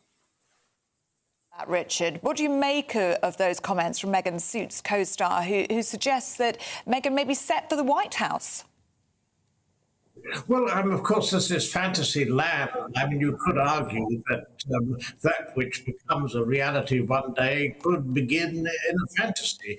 And I mean, you have unquestionably a possibility of her entering politics. Well, it has been because she's had an activist since the age of 11 when she protested against sexist advertisement. But as for being president, I mean, you have to look at the real world, and the real world would involve there are certain steps in the mail regarding this, the fact that you get donors, the fact that you become an activist or more of an activist, the fact that you also, clearly we know she's a Democratic Party supporter, but I mean, there are a variety of steps within the party, and that you start climbing up. I mean, what would be realistic? Firstly, I mean, we know female equality and also issues dealing with gender equality, issues dealing with race and so forth, very, very dear to her heart. Well,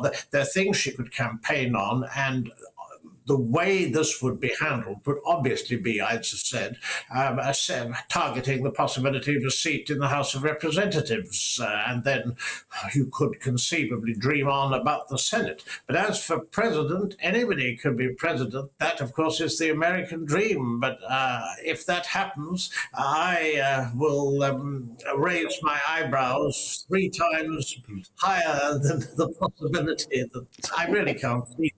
But Your eyebrows will raise to the ceiling and your jaw will drop to the floor.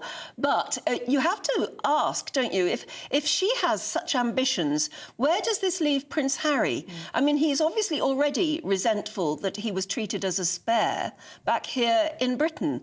But he would only then become even more of a spare if he were married to either the president or somebody who was clearly setting her sights that way and taking various offices. Yes, clearly this presents a problem for Harry, because if you notice what their plans are, and there's Meghan's lifestyle blog, American Riviera Orchard, an odd name, really rather ponderous. I think her PRs could have thought up something better. And then this Netflix program on cookery and entertainment and so forth. Harry is doing a series on polo, which is a bit of an elitist sport, actually. But of course, Harry has got Invictus. And so they have to, as they plan, Harry must, it must be absolutely definite that Harry will be integral to the planning. I mean, remember, he is very emotionally reliant on her, and therefore might be content in this context to be a spare, even if many people would laugh at it, or many people would point out the fact that there was a certain amount of hypocrisy, because Spare was a brutal takedown of the royal family and his position in it. The facts are, however, that he might be happy. Remember that they are a close-knit couple, and of course, as a family, it would be very interesting, for example, to see if they monetize their links with the royal family in any other way that in the coming weeks and months. And also, of course, would Archie and Lily feature in some form of a faux royal tour somewhere, something that they would arrange? So there are all sorts of possibilities, but I certainly see, remember, you have to begin by hard campaigning. They're only putting in a week each for their charity Archwell. If they really do want Meghan to go into politics, if that is her ambition, then I think she should make absolutely sure she's got the ground rules of how you do this in America. They've got to have a look at also whether they would wish to have their, or keep their titles in, even though they're in abeyance. Their children could one day become HRHs. So this too is a problem. I mean, if you're really looking at a serious political career, I don't see it starting from what we know now. Equally, anything can happen. Nigeria was a success, and also they've got a better PR arrangement now than they did, because Spare really was a disaster. The interviews around it and the fact that he became a laughingstock for various reasons, and also you don't mention the number of Taliban you personally took out on the second tour of duty and so on. And also, if you run for anything in the, whether it's House of Representatives or Senate or whatever, for goodness sake, men matters with your family, because it counts in America. Richard Fitzwilliams, good to see you this morning. Thank you very much. Absolutely. You okay? Sorry. Oh, just went down the wrong way. Yeah, have a sip of water. Have a quick G&T. We wish it was a G&T. Yeah, no, bit early. Shall we have a look at some of the other stories coming into the newsroom this morning? And the Chancellor, Jeremy Hunt, has vowed to compensate victims for the infected blood scandal with a £10 billion package. It's claimed it was part of fulfilling a promise he made to a constituent who died after contracting hepatitis C. The scandal has been the subject of the biggest ever public inquiry in the UK after tens of thousands of people were infected with contaminated blood and blood products. The Israeli military says it's recovered another body after the remains of 3 Israeli hostages were recovered from Gaza on Friday. That says a member of Israel's war cabinet, Benny Gantz, has threatened to resign from the government if it does not make a new plan for the war in Gaza. And the Olympian dame Kelly Holmes has joined protesters to demonstrate against poor water quality as the public mobilised across the UK on Saturday, whilst water companies maintain they're spending more than £14 billion a year to protect waterways in England and Wales. But protesters say tougher action is needed.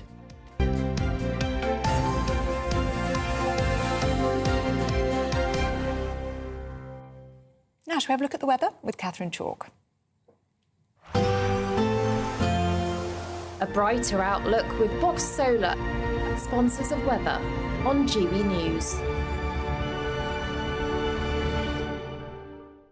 Good morning and welcome to your GB News weather update from the Met Office. A murky start for some of us, but there's going to be plenty of warm sunshine around, perhaps just the odd isolated shower. So through this morning, a murky start for some, especially across central and southeastern England. That cloud should generally break up by mid-morning. Cloudier across parts of Scotland, especially along that east coast where we hold on to quite a lot of low cloud. But elsewhere, plenty of sunshine on offer. Perhaps the odd shower developing, especially across parts of the southwest, but otherwise it is going to be feeling very warm in that sunshine with highs up to 24, possibly 25 degrees, but feeling much cooler across Scotland and especially down that eastern coast of northeastern England. So taking a look into this evening, plenty of late evening sunshine to end the weekend. The odd shower possible across Devon and Cornwall, but most places are staying dry.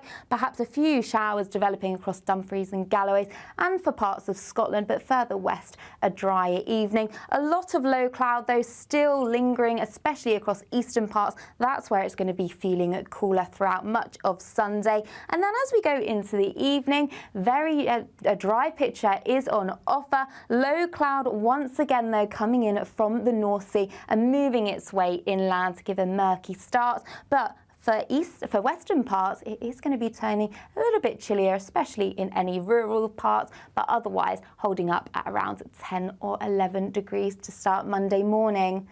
So that does leave a lot of low cloud around once again to start Monday morning. So a bit of a murky start for rush hour, but that low cloud should lift and break and burn its way back towards coastal areas to leave another largely fine and dry day. Few showers will bubble up across parts of Northern Ireland, but otherwise temperatures around 20, possibly up to 22 degrees.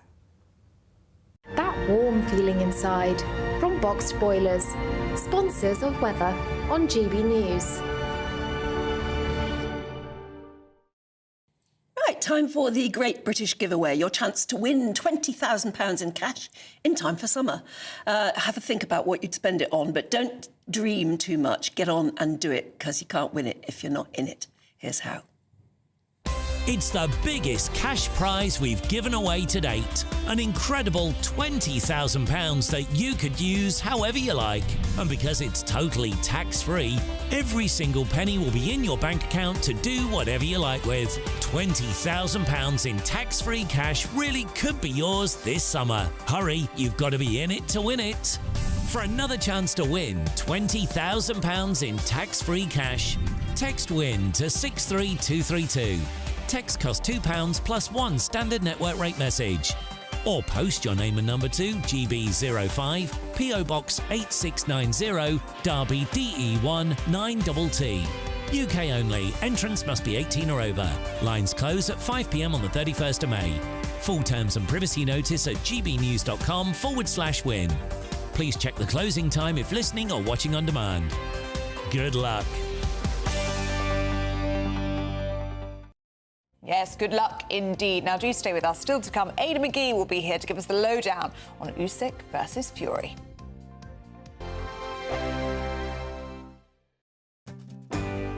I'm Nigel Farage, and this is GB News, the People's Channel, Britain's news channel. I'm Christopher Hope. And I'm Gloria DiPiero, bringing you PMQ's live here on GB News. Whenever Parliament is in session on a Wednesday at midday, we'll bring you live coverage of Prime Minister's questions. We'll be asking our viewers and listeners to submit the questions that they would like to put to the Prime Minister, and we'll put that to our panel of top politicians in our Westminster studio. That's PMQ's live here on GB News, Britain's election channel. If you want your news to be straight talking, this is a nightmare for the Conservatives again. down to earth, It's not just Nottingham where this is happening, is it? and most importantly, honest, Hard-working, middle-class taxpayers, they'll get their book thrown at them. then catch me, Martin Daubney, Monday to Friday, 3 till 6 p.m. on GB News, Britain's news channel. I'm Patrick Christys. Every weeknight from 9, I bring you 2 hours of unmissable, explosive debate and headline-grabbing interviews. What impact has that had? We got death threats and the bomb threat and so on. Our job is to do what's in the best interest of our country. You made my argument for me. My guest and I tackle the issues that really matter with a sharp take on every story. I'm hearing it up and down the country. That was a beginning, not an end. Patrick Christys tonight from 9 p.m. only on GB News, Britain's news channel. GB News is Britain's election channel. And when the big stories break, we're tackling them on Britain's newsroom. When we disagree, and we disagree a lot, it's even livelier than normal. We don't disagree that much. We do. His comedy, though, is revolting. I knew her, and unlike you. That explains Beverly Turner's temperament. It's a bit frosty in here, isn't it? You'll have one of me one day. For dartball practice. Britain's newsroom on GB News, weekdays, 9:30 a.m. GB News, the People's Channel, Britain's news channel. Join me, Camilla Tominey, every Sunday at 9:30 when I'll be interviewing the key players in British politics and taking them to task. This report basically says that he's not fit to stand trial. With an upcoming election looming over Westminster, now is the time for clear, honest answers. I agree. And that's precisely what I'll get. Is he indecisive? Incompetent? That's the Camilla Tominey Show at 9:30 every Sunday on GB News, the People's Channel, Britain's election channel. Join me, Neil Oliver, every Sunday night at 6 p.m. on GB News. And if an hour is not nearly enough for you, go to gbnews.com for special extended episodes online every Friday at 9 p.m, where we can truly get into the nitty-gritty of what's going on. GB News, Britain's news channel. I'm Michael Portillo. This is GB News, the People's Channel, Britain's news channel.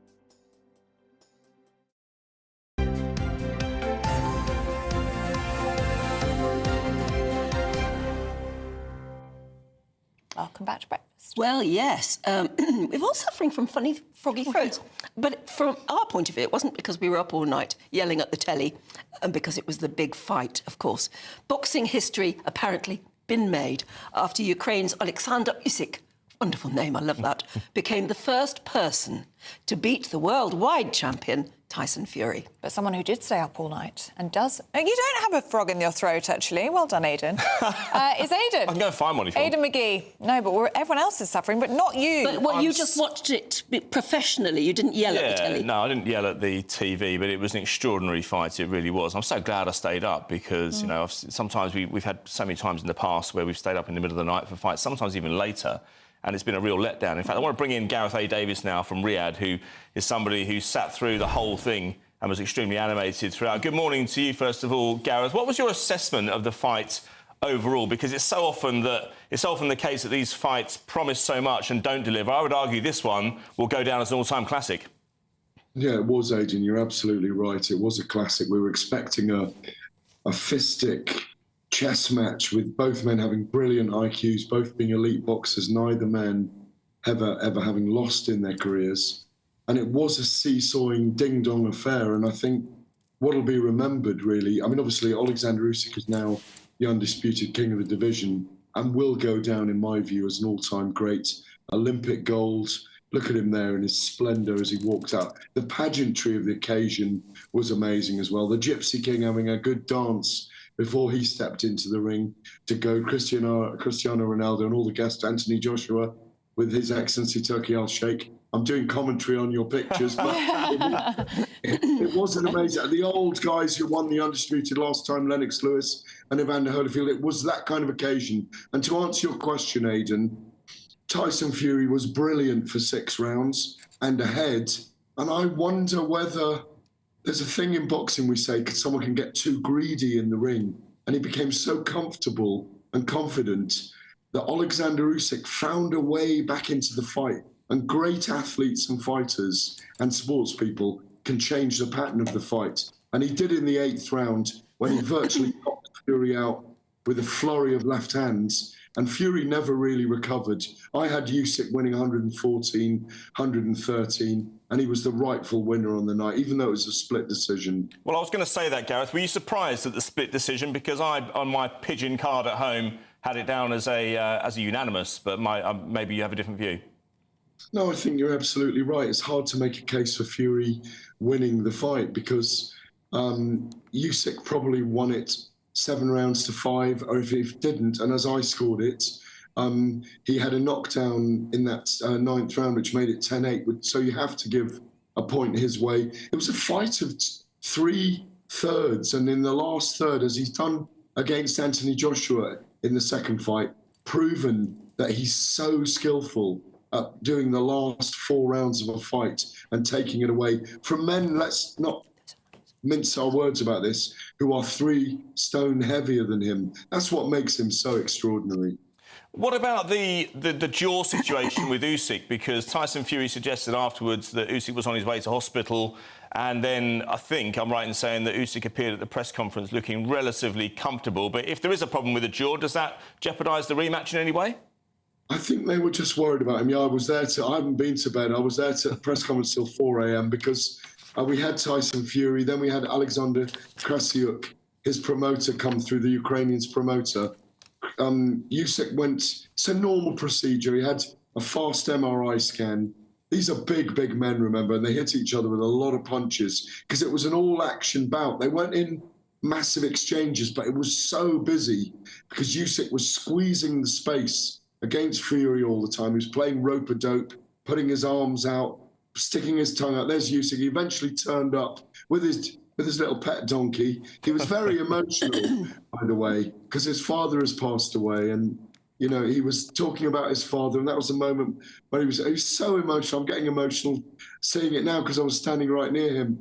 What a beautiful human being he was. And the 2 men, by the way, afterwards showed so much respect for each other. And they will do it again in 5 months' time. And Gareth, just more generally, how badly did the sport of boxing need that, do you feel? Because there have been problems in the last couple of years. We weren't even sure if we were going to see this fight last night. And there have been others that have been jeopardised as well for various reasons. The sport has kind of developed a vacuum where other variations of the fight game have kind of stepped into the breach. Do you think boxing as a sport needed that fight last night? Yeah, it's absolutely spot on. 5 years we waited for Joshua and Deontay Wilder, that never happened. 4 years for Fury and Anthony Joshua, that's never happened. The Saudi Arabian investment from the great guy, His Excellency Turki Al-Sheikh, to put money into the heavyweight division, has transformed the division. We've had a paradigm shift. We're in a golden age right now. We've seen Fury and Usyk. 25 years, Aidan, we last saw the Undisputed, because the sanctioning bodies want to split the belts up. The promoters want their boxers fighting different belts. Because there's so many big purses available now, we are going to get the big fights. Anthony Joshua, no doubt, will fight Usyk or Fury, depending on who wins next in October, because it is a two-fight deal. Deontay Wilder's fighting Zhile Zhang, the big Chinese guy, in 2 weeks' time. Flip Hrgovic and Daniel Dubois are fighting. We know who the top 20 are in the heavyweight division now, and hopefully over the next year or two, they can become household names again. Well, I stayed up for that Lennox Lewis fight 25 years ago as well, Gareth. That's how old I am. You don't look a day older. Look at you. Thanks very much indeed. Listen, thanks for joining us from Riyadh. Hope you had a good fight night yourself, and go and get some sleep if you can. I will. Thank you very much. Extraordinary fight last night, I have to say. And great to have Gareth on this morning. What's with the toy donkey? I don't really know. I'm not sure. I was a bit confused with that, to be honest with you. Maybe but it might be a superstition thing. But I'll try and find out by the next hour. Is that right? Yes, Aidan. Yeah. I don't want to make an ass of myself. Yes, that's your homework set. Thanks, Aidan. Now, do stay with us. Still to come, we're going to be talking about Britain's fattest town. Can you guess where it is? That's next.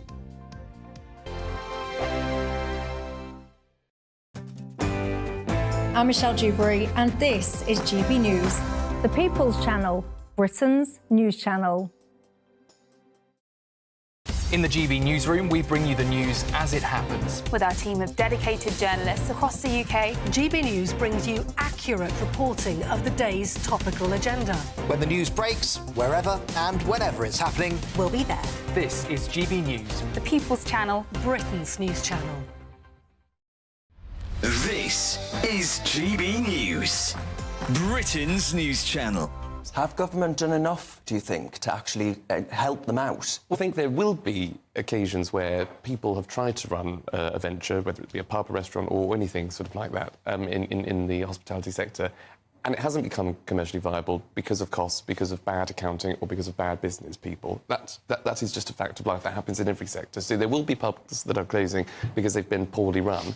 But I do think there will be occasions where people are forced out of the market. So if local councils aren't being able to pass on business rates, for example, maybe central government can do more. It always tries to do more to cut beer duty and things like that to keep pubs going.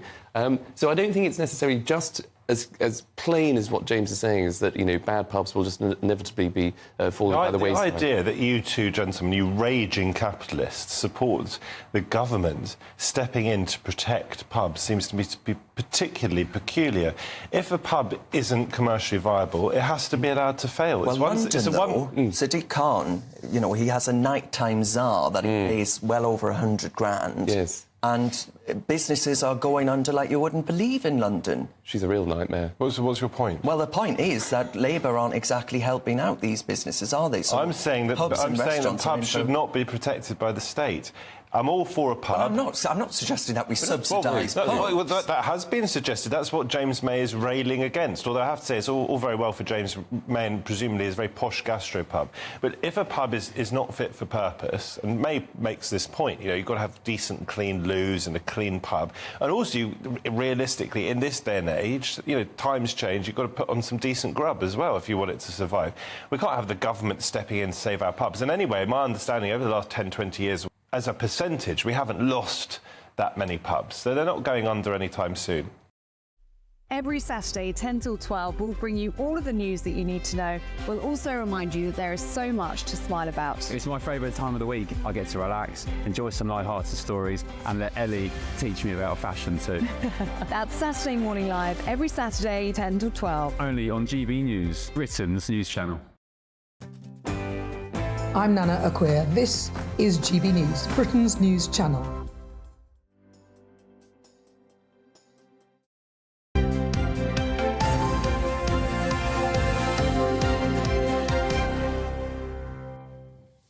Welcome back. You are watching and listening to Breakfast with Anne and Ellie. Yeah, everybody seems to have a bad throat this morning, don't they? So we're sucking on these lozenges. Try not to let them get in the way. Anyway, it's lovely to be with you this morning, 7:34, as you said. Now, we were talking about where is Britain's fattest town. It seems an unkind thing to say, but apparently it's Wigan. It's been named as such anyway, with almost 40% of the population are medically obese. And of course, I suppose that puts additional stress on the NHS locally and even on the labour force. Well, joining us now is the former presenter of Fat Families, Steve Miller. What do you make of it, Steve? 40% of the population in Wigan is considered medically obese. Well, over the last few years, we've had Lardy Luton, because that was the fattest at one point. We had Hefty Hull, that was one of the recent fattest, and now we've got Wobble Wobble Wigan. And I think there's a number of causes, first of all, for that. The first one is definitely the environment. I would imagine that the environment in Wigan probably has lots of takeaways, lots of fast food outlets. And one of the things they love in Wigan is something called the barm pie. Now, the barm pie is a meat-filled pastry put into a bread and buttered bun. So you can imagine it's not overly healthy. So I think the environment's the first reason. The second reason is definitely the mindset of people. And put this, to be fair to Wigan, is something across the UK. We've got into this mindset in the UK. Actually, you can't really talk about fat, because if you do, you're called a fat shamer. You're kind of, the naughty person that should be in the corner, because we've now normalised fat across the UK. It's kind of cool to be fat in many parts. And then we may also have the economics, where if this is about affordability of healthy food and accessibility. Now, the question is, of course, well, what do we do about it? Because there's lots of waffle and there's lots of faffing about by, whoever's in charge, government and local councils. Now, the first thing I recommend that Wigan do is that the supermarkets work with the local community to immediately promote affordability and accessibility of healthy food.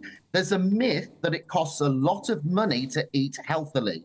That is not true. However, people need support to understand how they can do it and how they can afford healthy food. So the supermarkets need to work with the local community, not tomorrow, but today, start today.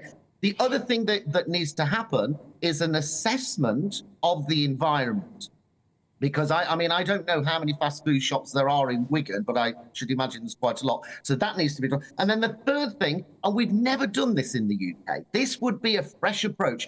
We need to deliver mindset coaching to people. Mindset coaching. For example, training people mentally to understand that when that fat-feeding demon is on my shoulder saying, go on, you're hungry, we normally eat the pie, for the person to understand to start automatically actually having a conversation with that part that's responsible and saying to it, I understand why you're wanting me to, however, I'm changing my behaviour and I'm regaining control over the food. This country, all it ever talks about in terms of obesity is food, food, food. People actually know what they should eat to be slimmer. The problem we've got, the challenge we've got, is they need to regain mindset control over the food. So we control the food does not control us.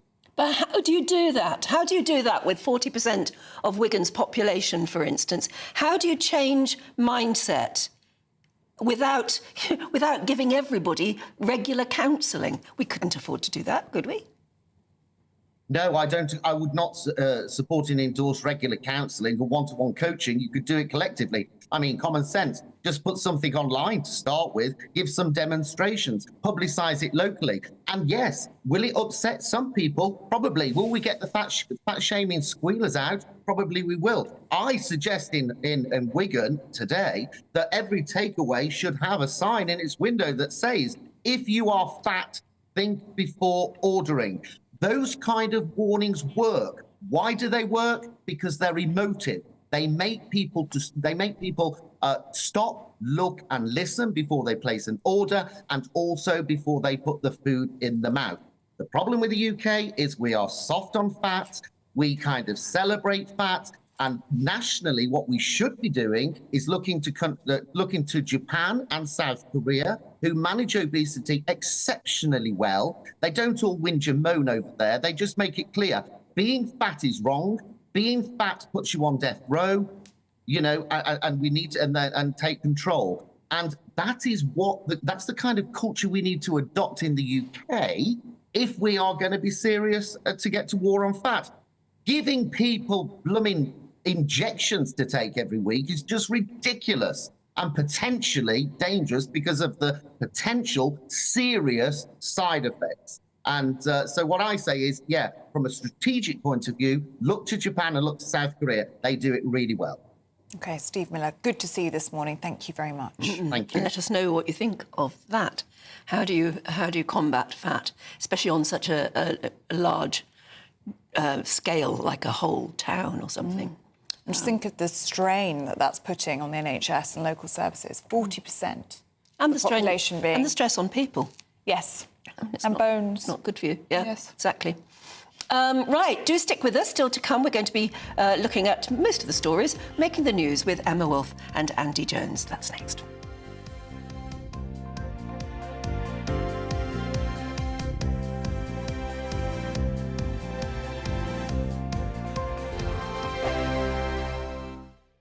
Join me, Camilla Tominey, every Sunday at 9:30 when I'll be interviewing the key players in British politics and taking them to task. This report basically says that he's not fit to stand trial. With an upcoming election looming over Westminster, now is the time for clear, honest answers. I agree. And that's precisely what I'll get. Is he indecisive?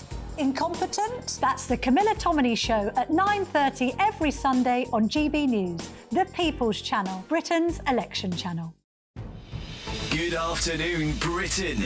Weekdays from midday. So there are migrants who come here and they make a big contribution and they pay a lot of tax.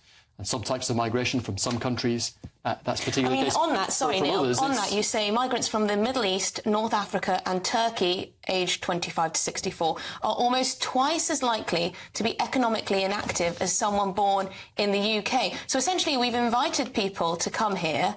Presumably, we believe they're going to then work. And then they're twice as likely to be economically inactive. I mean, that's a recipe for economic disaster. Yeah, so in the last census, we saw that the employment rate of people who are born in the UK is higher than the employment rate of people who've come here from another country. And that tells you that migration policy is not on track at all. And as I say... Hang on, doesn't that just account for those dependents that are brought with them? So people from the Middle East and North Africa are much more likely to have, for example, a wife who stays at home and a husband who goes out to work. That largely would account for having half as much economic activity. No, so I should have said, what I meant is even among those who are of working age, excluding the dependents and the children and so on, the employment rate is lower. Now, for some groups because from some countries... people stay at home to look after children, perhaps. Yeah, so there's a lot of people who are economically inactive for that reason. There's a lot more higher rates of unemployment as well among some groups. And if you look, broadly speaking, the trend is that people who come here from rich countries, from either Western Europe or from countries like Australia, Canada, New Zealand, the US and so on, they tend to have very high employment rates and very high earnings as well, and you get clearly a benefit from that. But then if you have a lot of migration from lower skilled people, particularly from poor countries, who have an incentive to come here, even if they're ending up working in the minimum wage, because it's still a lot more than in a very poor country, then you'll tend to see people who have either quite low rates of employment for the reasons you're just describing, and also potentially quite low wages as well. So they're very unlikely to be net contributors to And the Neil, exchequer. let's not pretend that the immigration debate is all about economics. We're proud to be GB News, the People's Channel. And as you know, we always love to hear your views. Now, there's a new way of getting in touch with us at gbnews.com/yoursay. By commenting, you can be part of a live conversation and join our GB News community. You can even talk to me, Bev Turner, or any of the members of the GB News family. I'm Jacob Rees-Mogg, and this is GB News, Britain's news channel.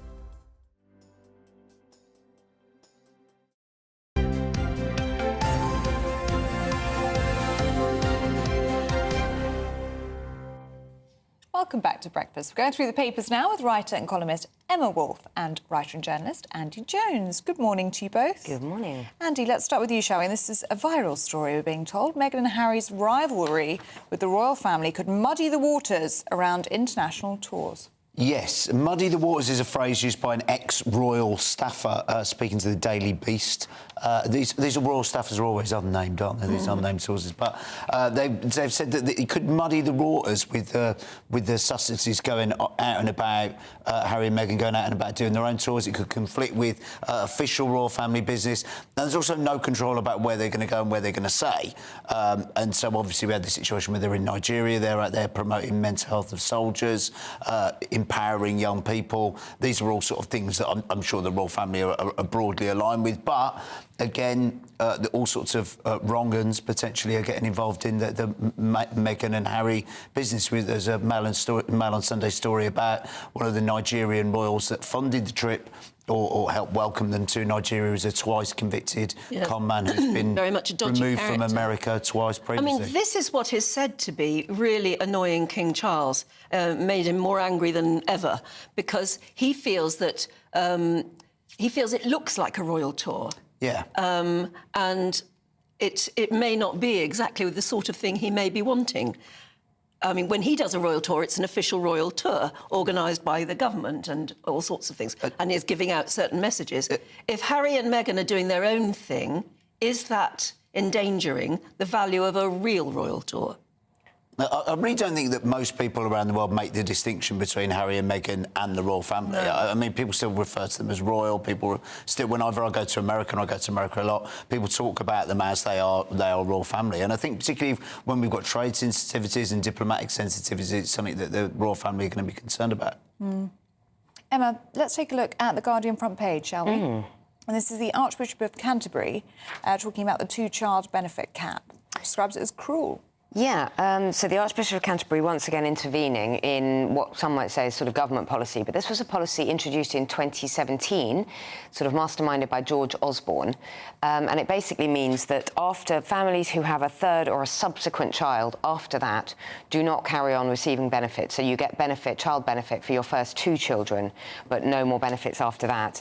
A lot of people have been calling this kind of cruel and immoral. Lots of Labour people have been calling this cruel and immoral.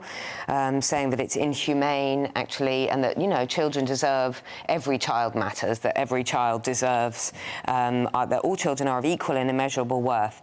And so the Archbishop is saying to the government, but also to Keir Starmer, obviously, as the probable government in waiting, he's asking Keir Starmer to scrap this two-child limit and to commit. And Keir Starmer's been sort of equivocal on this one because of the problem with finances and how expensive this would be.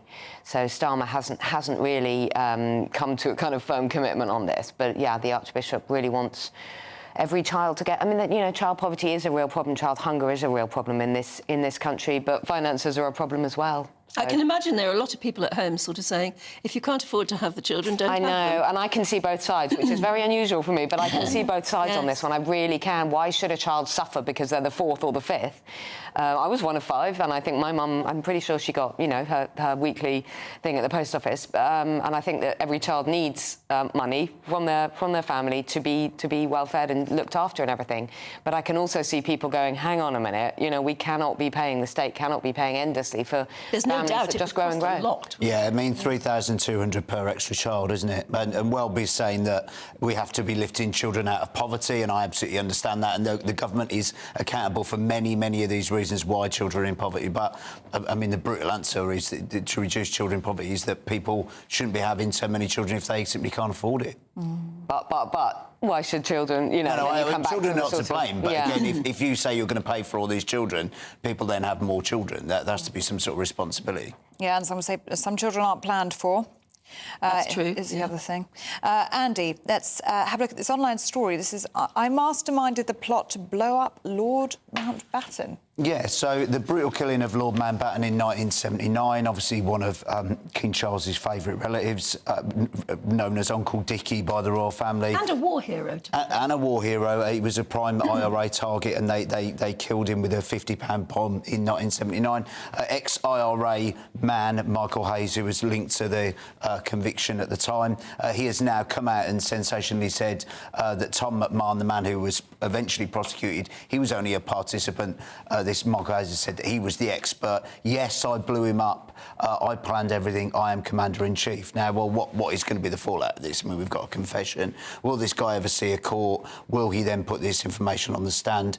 But it's absolutely horrible tragedy with Lord Mountbatten. And it wasn't just Lord Mountbatten who was killed. I'm glad you've said that, because there were more people killed on that boat. There was two teenage boys. Exactly. There was a 14-year-old boy and a 15-year-old boy. This was an absolutely barbaric act. It was very, very shocking at the time as well. Very shocking. But how old is the IRA man now? He's about 79 or something, isn't he? Well, whether or not, I mean, he's certainly old enough to be making these statements, and he sounds compos mentis enough, but I don't know whether he'll ever see trial. Should he? I mean, is there a sort of statute of limitations on this? As you say, such a shocking event. Presumably, we need justice. I suppose that's redundant if someone's vividly and in detail confessing to the crime. But again, we're seeing these sort of horrible sectarian things appearing more and more in this era. It's very upsetting for the king, actually, because they were very, very close, and it was terribly shocking to the whole royal family. Talking of whom... Yes.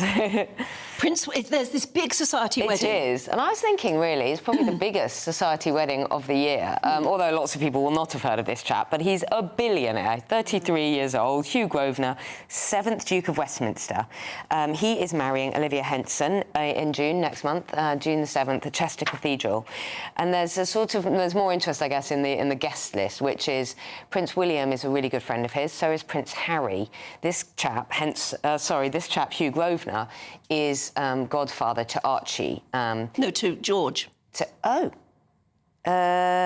No, he's actually godfather to Archie. Oh, he is he? Yeah. Because I think he must be to George as well, because Prince George is going to play a part in the wedding. Oh, I see. OK, so he's godfather to both, isn't it? Yeah. Yeah, he's definitely godfather to Harry, because that's the sort of angle of this bit of the story, which is Harry probably won't be attending. You know, was he sort of NFA, not invited, or was he?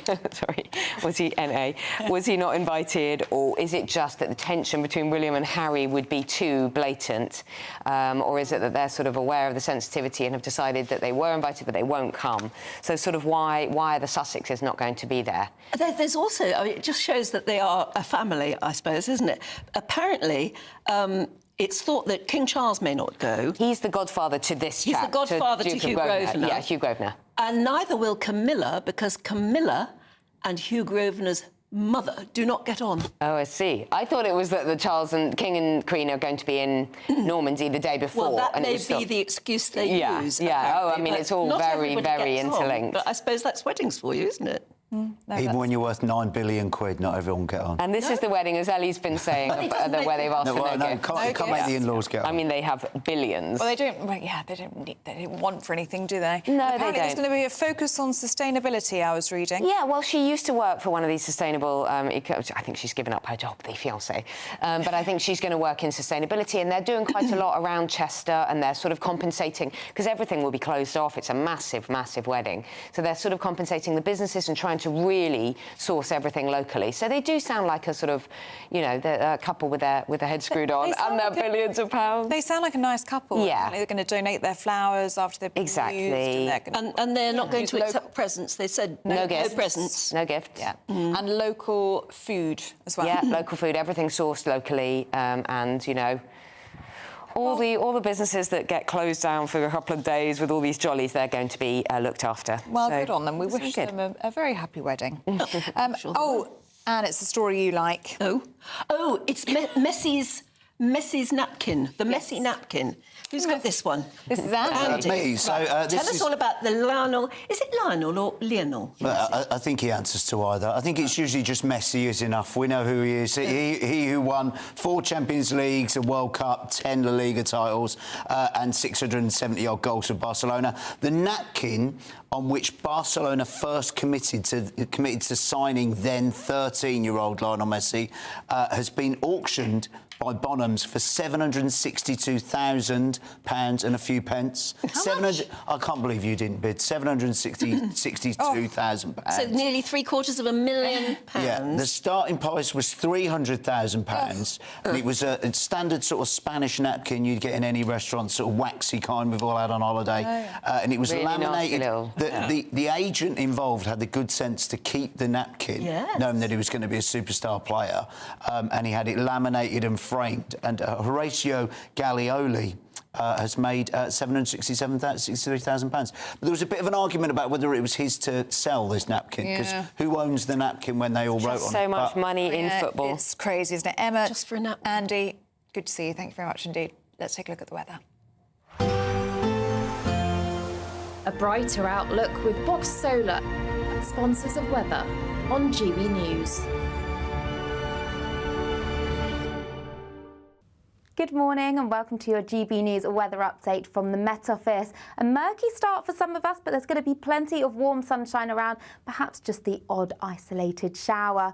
So through this morning, a murky start for some, especially across central and southeastern England. That cloud should generally break up by mid-morning. Cloudier across parts of Scotland, especially along that east coast where we hold on to quite a lot of low cloud. But elsewhere, plenty of sunshine on offer. Perhaps the odd shower developing, especially across parts of the southwest, but otherwise it is going to be feeling very warm in that sunshine with highs up to 24, possibly 25 degrees, but feeling much cooler across Scotland and especially down that eastern coast of northeastern England. So taking a look into this evening, plenty of late evening sunshine to end the weekend.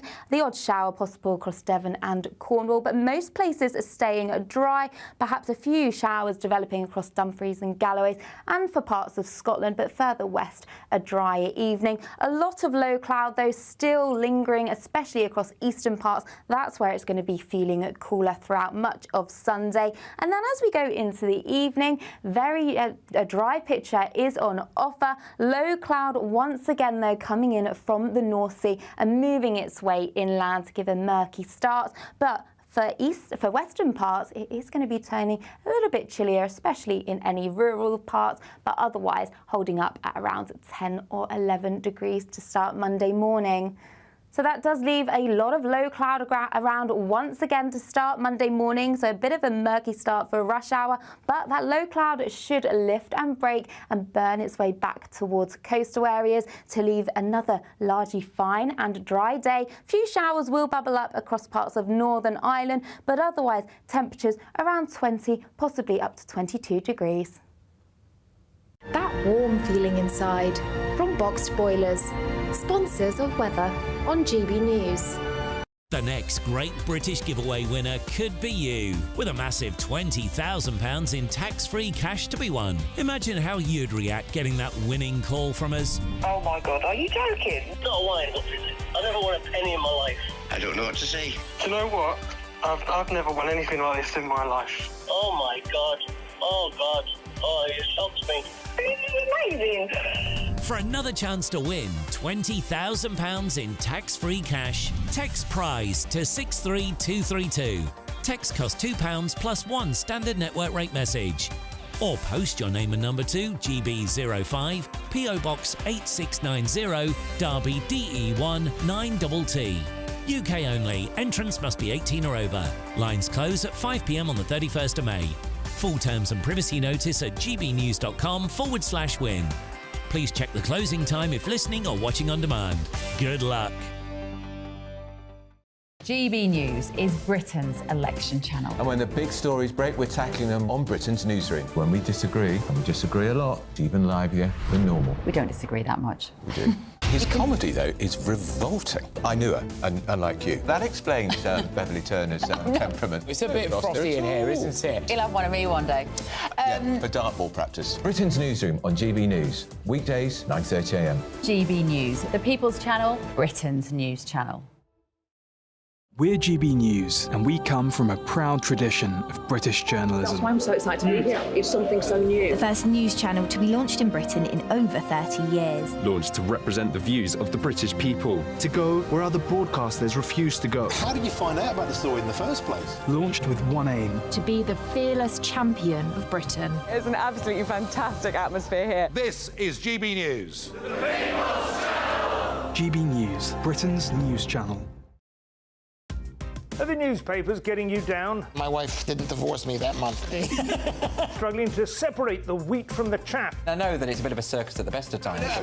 Well, don't worry. Headliners has got you covered. We'll take the burden of reading the day's news, and if we get depressed, who cares? It's an occupational hazard, frankly. That's Headliners on GB News from 11 p.m. till midnight, and the following morning, 5 till 6 a.m. on GB News, the comedy channel. Nah, just kidding. Britain's news channel. I'm Christopher Hope. And I'm Gloria Di Piero, bringing you PMQ's live here on GB News. Whenever Parliament is in session on a Wednesday at midday, we'll bring you live coverage of Prime Minister's questions. We'll be asking our viewers and listeners to submit the questions that they would like to put to the Prime Minister, and we'll put that to our panel of top politicians in our Westminster studio. That's PMQ's live here on GB News, Britain's election channel.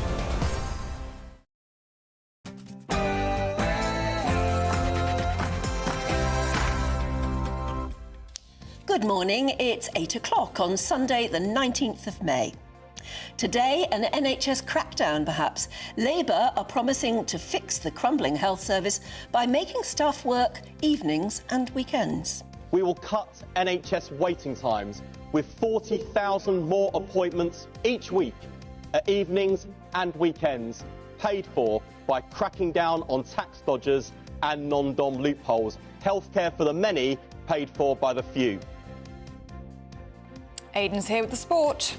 It's a massive day in the Premier League with Manchester City odds on to make it 4 league titles in a row when they host West Ham at the Etihad this afternoon. Arsenal, though, are still in with a shout on final day as they face Everton at the Emirates. We'll also be reflecting further on that historic Fury-Usyk Classic in Saudi.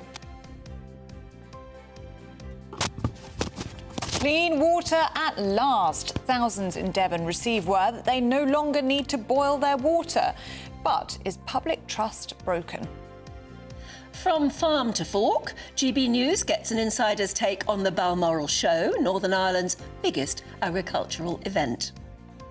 And a royal anniversary, as today marks 6 years since Prince Harry and Meghan Markle's wedding day in Windsor. It comes as her Suits co-star says Meghan Markle is set for the White House.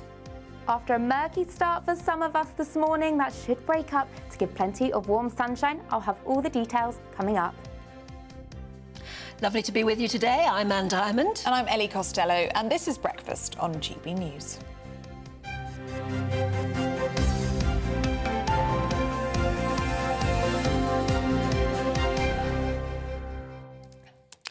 Well. How's your throat? Well, it's very interesting because thank you very much for pointing it out. Somebody has GB emailed in, whatever, yes. To say some of the blood pressure medicines cause a funny dry throat. And I've looked it up, and the one I'm on does have that as a side well, there you effect. go. Honestly, gbnews.com/you'll-say is so Thank helpful you so for much things. for pointing that out, because very I knowledgeable. was telling the story yesterday of the fact that I've had this blood pressure problem, and clearly I'm on pills for it now, trying to get it levelled out. And there's no doubt I've got this really funny, scratchy throat, and have done for ages, and a bad cough. I didn't realise it was a sort of side effect of that particular pill. It says go and see your GP and see if they'll change it. Yes, you need to have a little chat with them. And you've got your lozenges, and we'll keep the hot drinks flowing for you this morning. Just on Meghan Markle, Geoffrey Morris has been in touch saying Meghan Markle will not be a good president, but Michelle Obama should go for president. Interesting. You have to point out that neither of them are politicians.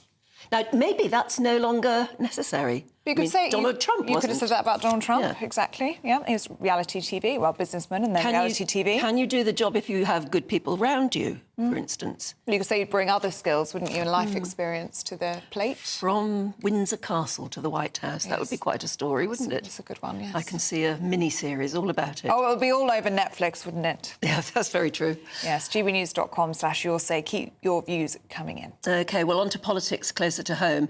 And Labour has revealed plans to tell NHS staff to work at weekends and in the evenings because they need to deliver an extra 40,000 appointments a week. Yes, the Shadow Health Secretary, Wes Streeting, also promised to protect whistleblowers and cut the NHS's reliance on migrant workers. Well, GB News' political correspondent Olivia Utley joins us now.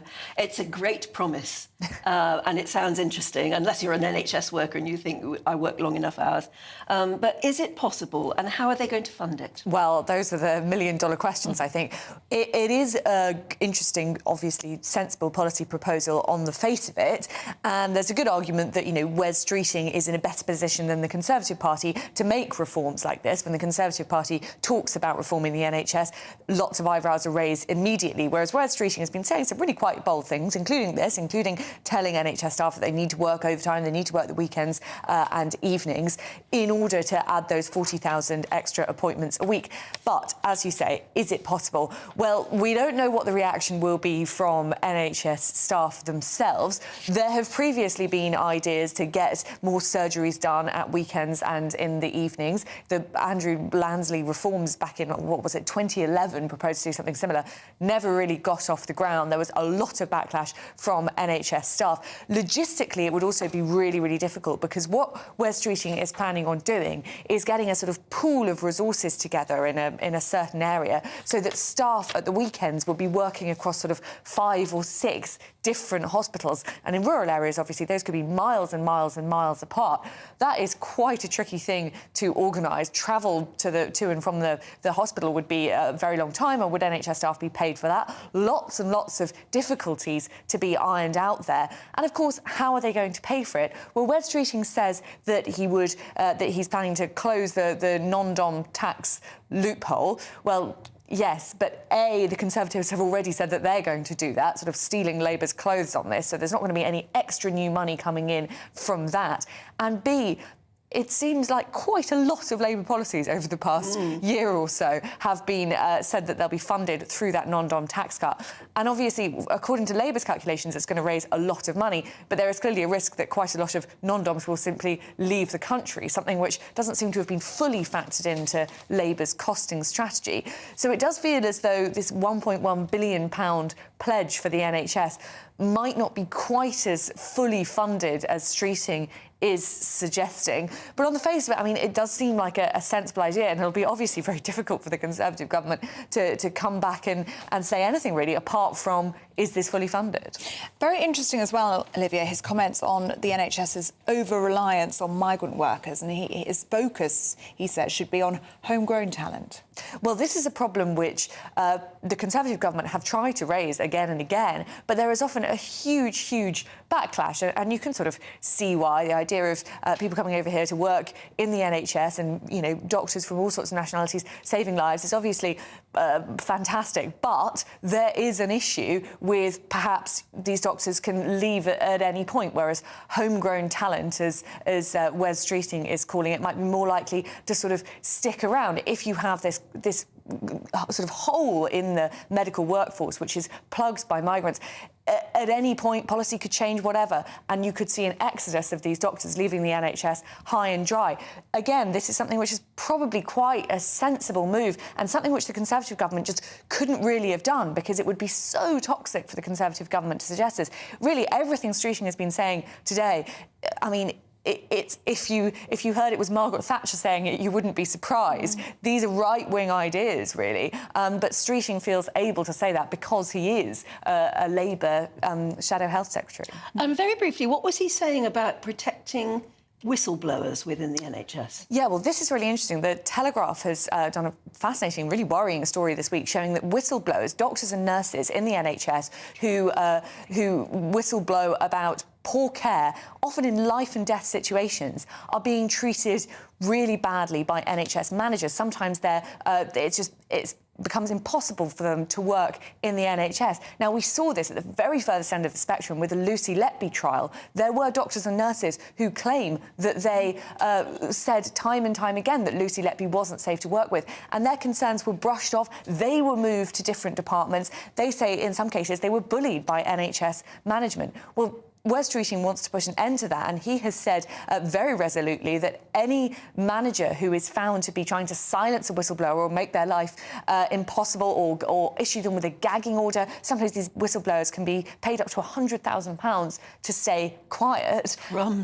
Any manager who treats a doctor or nurse like that will be sacked from the NHS and will never be able to work in the NHS again, which is very strong rhetoric.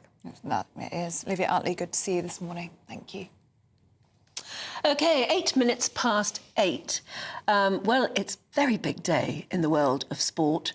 Aidan McGee is with us. For a start, obviously, the big news story, let alone sports story, is the fight. The what did you call it in the desert? The dust-up in the desert. That was only my it was just yours. Yeah, it wasn't. Okay. I mean, But it was the big boxing fight. If you're suggesting that it sounded good, I'm taking credit. OK. No, it was a classic. It was an absolute classic. And sometimes these big fights, they're big on hype, and they're big on conjecture. They promise a lot, don't deliver as much as they should, mainly because it's been possible. But this one over-delivered, I would argue. That's what Gareth A. Davis certainly said, or agreed with me last hour. Fury was the favourite, but Usyk upset the form book completely, and I don't know why anyone was that surprised, because he is a highly skilled individual. He's extremely motivated. He's just recently lost his father as well. He's dealing with all the psychological issues around being on the front line for Ukraine. He stepped out of boxing for a year or so. He phones his friends on the front line in Ukraine regularly on a sort of day-to-day basis. Well, he hasn't fought a match, has he, in Ukraine, in his homeland? No, he hasn't. How long? He's had to earn his stripes in the last couple of years, or last 2 or 3 years anyway, in the backyard of his opponents. So it's an extraordinary thing to do. And he produced brilliant fare last night as well. For those who stayed up last night and paid the 25 quid, I think they would say they got extreme. Did he land a punch on Tyson Fury's injured forehead? He tried to get... someone like Fury would be very adept at protecting that area, but there was some blood. We don't know whether it came from the nose or whether it came from the gash, but he certainly targeted it. But he also had to weather the storm of the body shots from Fury. Fury was almost 3 stone heavier, and he bore over on him as well, and that's very, very difficult, even for a man of Usyk's considerable frame, to have to withstand. But as Gareth said last hour, it was getting away from Usyk after about round 7, and he turned it round. That's what top champions do, and boxing needed this badly. How many times have I sat here saying that boxing's suffering? There's a vacuum elsewhere within the range of fight sports, because boxing is not producing or not putting on the shows that people really want to see, usually because of contractual obligations and wrangling between broadcasters. That was a sea change last night. We hopefully the boxing organisers will see the value of putting on the fights that people really want to see. That's the benefit you get, even if you have to stay up into the early hours of the morning. And did Usyk go to hospital with a broken jaw, which is what Tyson Fury claims? Well, he claims that, but then he appeared in his press conference looking... Look, he is still... I don't know, it depends on the severity of the injury. It is possible to speak with a broken jaw, but as Gareth said, these guys are extremely fit, they're extremely big, they're hitting each other, they'd be checked over anyway. He probably went to the hospital for a check-over. I think the press conference didn't start until 4 a.m. over there, so that's about 2.5 hours after the fight finished. So there's plenty of time for... fighter safety has to be paramount. I think it was more the case that he went to have a check-over. I don't even know if he was asked about it in the press conference. That says to me that the comments by Fury weren't particularly taken seriously on the night. Also, a very, very big day in the Premier League. It's almost been eclipsed, hasn't it, by this fight? I've never known that happen, Ellie. I was thinking that earlier on. This is a massive day in the Premier League. This is the day that the title is handed out, and it's still up for grabs, and it's not even that often that it goes to the final day. Normally, Man City have got it done and dusted a week or two before the end, and it's been completely wiped off so far, anyway, by this fight in Saudi. Now, as I say, fascinating day ahead. Manchester City can win the title if they beat West Ham United. And so they're at home at 4 o'clock. Everybody, as I said yesterday, Anne, has to kick off at the same time, because it's deemed to be an advantage if you play behind or after your rivals, because you know what you're going to have, you know what you need to do. So Arsenal face Everton at the Emirates today. They'll look back on that fixture against Aston Villa a month ago. That's the only... They're flawless in 24, apart from a draw at Manchester City. They've been absolutely outstanding, and pushing Manchester City this close is worthy of. It's not. I mean, people are calling them bottlers, but that's totally unfair. They bottled it last season to some degree, but this year, I don't think they're going to win the title, but it's going to be. I think they'll beat Everton. I think Manchester City will beat West Ham, and I think that'll be enough to take the title to Man City, but Arsenal will stand proud. And there are one or two other issues as well to be sorted, just slightly lower than them in the European places. But yeah, everybody kicks off today at 4 o'clock, and it promises to be fantastic. And we touched many times as well the fact that this is officially Jurgen Klopp's final day. And we saw Roberto De Zerbi, the hugely successful Brighton manager, he's going to leave after today's match against Manchester United as well. They announced that yesterday. I think there's been a bit of wrangling behind it. So at least in two situations, it's the final manager's day. Also, I don't think Erik ten Hag's going to last much longer at Man United, although he does have the FA Cup final to come next week as well. But yeah, it's I've never known a day like this in the Premier League be, as I say, so far, and we are still only quarter past 8 in the morning. It's not been covered as extensively because of the events in Saudi last night. No. OK. Aidan, thank you very much. Good to see you both this weekend. Thank you. Yes, good to see you. Absolutely. Now, at 14 minutes past 8, let's take a look at some other stories coming into the newsroom. Well, the Chancellor, Jeremy Hunt, has vowed to compensate victims for the infected blood scandal with a £10 billion package. He's claimed it was part of fulfilling a promise that he made to a constituent who died after contracting hepatitis C. The scandal has been the subject of the biggest ever public inquiry in the UK after tens of thousands of people were infected with contaminated blood and blood products. The Israeli military says it's recovered another body after the remains of 3 Israeli hostages were recovered from Gaza on Friday. That's as a member of Israel's war cabinet, Benny Gantz, has threatened to resign from the government if it does not make a new plan for the war in Gaza. And the Olympian Dame Kelly Holmes has joined protesters to demonstrate against poor water quality as the public mobilised across the UK on yesterday. Whilst water companies maintain they are spending more than £14 billion a year to protect waterways in England and Wales, the protesters say tougher action is needed.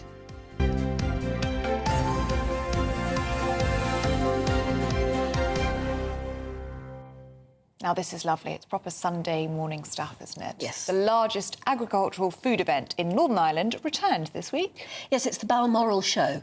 And it ended yesterday after drawing thousands of visitors from across the UK and Ireland. Well, we sent our Northern Ireland reporter, Dougie Beattie, along to find out more.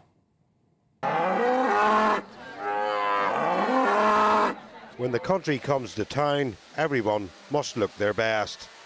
And neighbouring farms join together for this yearly event. We help each other out, whatever, if machinery's needed, it's shared. If help's needed, it's shared. At the end of a phone. And do you ever take advice from them? Well, of course. Them that live longest see the most. Agricultural shows such as this aren't just about having a good day out. It gives us a real chance to take the temperature of the agri-food sector. We have farmers, which is the raw material. We have food producers, food suppliers and manufacturers to the industry. Michelle Sherlow heads up Food NI and has noticed a growing interest in Northern Ireland produce. So Food NI put together the Food and Drink Pavilion at Balmoral Show, and it's all about promoting local food and drink from Northern Ireland. This year we see a buoyancy that we haven't noticed for several years.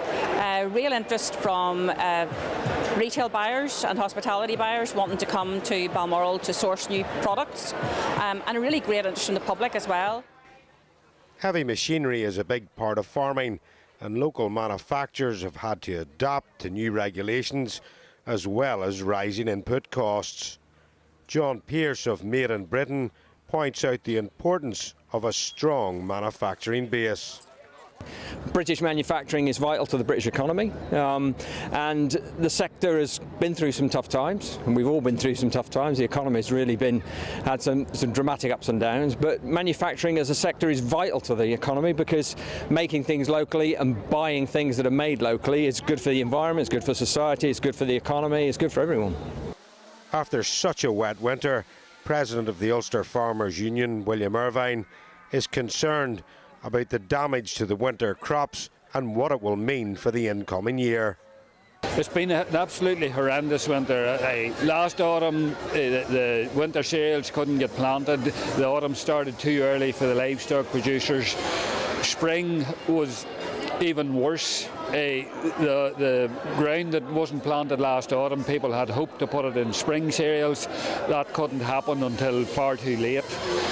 Livestock farmers were in the position of empty silos and full manure tanks, slurry tanks. So, and 10 months of wet weather, it has an effect on morale as well as all the stresses of managing a farm.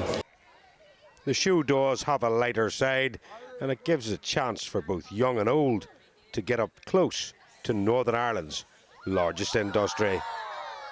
I've been coming for 6 years. What's your favourite animals?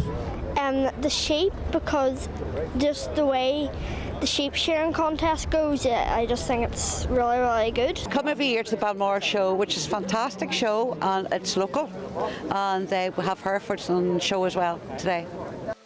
Tookie BD, GB News at the Balmoral show.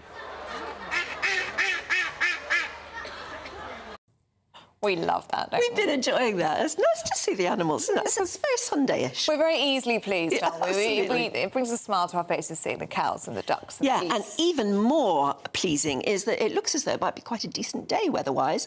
Let's find out. A brighter outlook with Box Solar, sponsors of weather on GB News.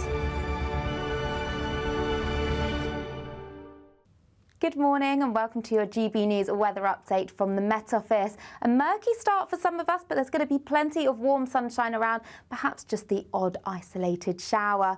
So through this morning, a murky start for some, especially across central and southeastern England. That cloud should generally break up by mid-morning. Cloudier across parts of Scotland, especially along that east coast where we hold on to quite a lot of low cloud. But elsewhere, plenty of sunshine on offer. Perhaps the odd shower developing, especially across parts of the southwest, but otherwise it is going to be feeling very warm in that sunshine with highs up to 24, possibly 25 degrees, but feeling much cooler across Scotland and especially down that eastern coast of northeastern England. So taking a look into this evening, plenty of late evening sunshine to end the weekend. The odd shower possible across Devon and Cornwall, but most places are staying dry, perhaps a few showers developing across Dumfries and Galloway and for parts of Scotland, but further west, a drier evening. A lot of low cloud, though, still lingering, especially across eastern parts. That's where it's going to be feeling cooler throughout much of Sunday. And then as we go into the evening, a dry picture is on offer. Low cloud once again, though, coming in from the North Sea and moving its way inland to give a murky start. But for western parts, it is going to be turning a little bit chillier, especially in any rural parts, but otherwise holding up at around 10 or 11 degrees to start Monday morning. So that does leave a lot of low cloud around once again to start Monday morning. So a bit of a murky start for rush hour, but that low cloud should lift and break and burn its way back towards coastal areas to leave another largely fine and dry day. Few showers will bubble up across parts of Northern Ireland, but otherwise temperatures around 20, possibly up to 22 degrees. That warm feeling inside from Boxed Boilers, sponsors of weather on GB News. Now. Time. It's time. Did we? For the great. Yes. Yeah, no, we're not meant to be doing that. No. You do it. You do it. Are you sure? Yes. I'm trying to save your voice. We've got lozenges. Still got the lozenge in. Yes, she's doing okay. It is time for the Great British Giveaway. Your chance to win £20,000 in cash in time for summer. What would you spend it on? Have a little think, but you do need to hurry on as time is ticking for your chance to make it yours. Here's how. It's the biggest cash prize we've given away to date. An incredible £20,000 that you could use however you like. And because it's totally tax-free, every single penny will be in your bank account to do whatever you like with. £20,000 in tax-free cash really could be yours this summer. Hurry, you've got to be in it to win it. For another chance to win £20,000 in tax-free cash, text WIN to 63232. Text costs £2 plus one standard network rate message. or post your name and number to GB05 PO Box 8690 Derby DE1 9TT. UK only. Entrance must be 18 or over. Lines close at 5 p.m. on the 31st of May. Full terms and privacy notice at gbnews.com/win. Please check the closing time if listening or watching on demand. Good luck. Well, good luck. Still to come, we're live from Brixham, where locals have been told they can finally resume drinking tap water. That's next. You're watching Breakfast on GB News. Britain's newsroom. Weekday mornings from 9:30. So, Private Members Club in London, the Garrett Club, has voted to allow women members for the first time in its history. So it's been around for 193 years. Women were not allowed as members, but they could go in as guests of male members. But there was a vote last night, 60% said time to allow women in on equal terms. We don't really care about being part of a stuffy boys' club, and to join us to talk about this is Georgia Gilholy. Good morning, Georgia. Do women care about this? Have The Guardian got nothing better to do? Apparently not, considering we have a huge range of domestic and global crises ongoing at the moment. I think first and foremost, this was a campaign. It's been successful now by and for elites. I believe the chief reporter at The Guardian who spearheaded this was Amelia Gentleman. That's right. And in the initial coverage, she didn't even mention that her father-in-law, I believe, Stanley Johnson, obviously the father of former Prime Minister Boris Johnson, a very influential member of the Tory party. She didn't mention that he was a member, which I find bizarre. It's something that should have gone on that list if it was a list of influential members, which it was. So hang on a minute, who's that? Amelia Gentleman wrote the story in The Guardian. She's married to Joe Johnson, Boris's brother. Boris's brother. And so Stanley is a member of the Garrett, but she omitted that from her piece. Ah. Yeah. And I think, you know, the majority of British women won't have even heard of the Garrett Club, nor any sort of private members' clubs in London. It's a very kind of elite inside thing. It's actors, lawyers, writers. Yeah, and I think they absolutely have their place, especially for networking with people in different careers or the same career as you. I think they have their place, holding charity events, that kind of thing, and conferences. We already have members' clubs mixed, and that stuff is still not happening. Just putting men and women together in this one space isn't going to help women in terms of cross-gender networking. I'm Patrick Christie's. Every weeknight from 9, I bring you 2 hours of unmissable, explosive debate and headline-grabbing interviews. What impact has that had? We got death threats and the bomb threat and so on. Our job is to do what's in the best interest of our country. You made my argument for me. My guests and I tackle the issues that really matter, with a sharp take on every story. I'm hearing it up and down the country. That was a beginning, not an end. Patrick Christie's tonight from 9 p.m. only on GB News, Britain's news channel. I'm Arlene Foster on GB News, Britain's news channel. Sunday nights on GB News. From 6, Neil Oliver. At 7, it's Free Speech Nation with Andrew Doyle. At 9, Mark Dolan. And at 11, get set for the week ahead with headliners. Tomorrow's papers tonight. GB News, the People's Channel, Britain's news channel.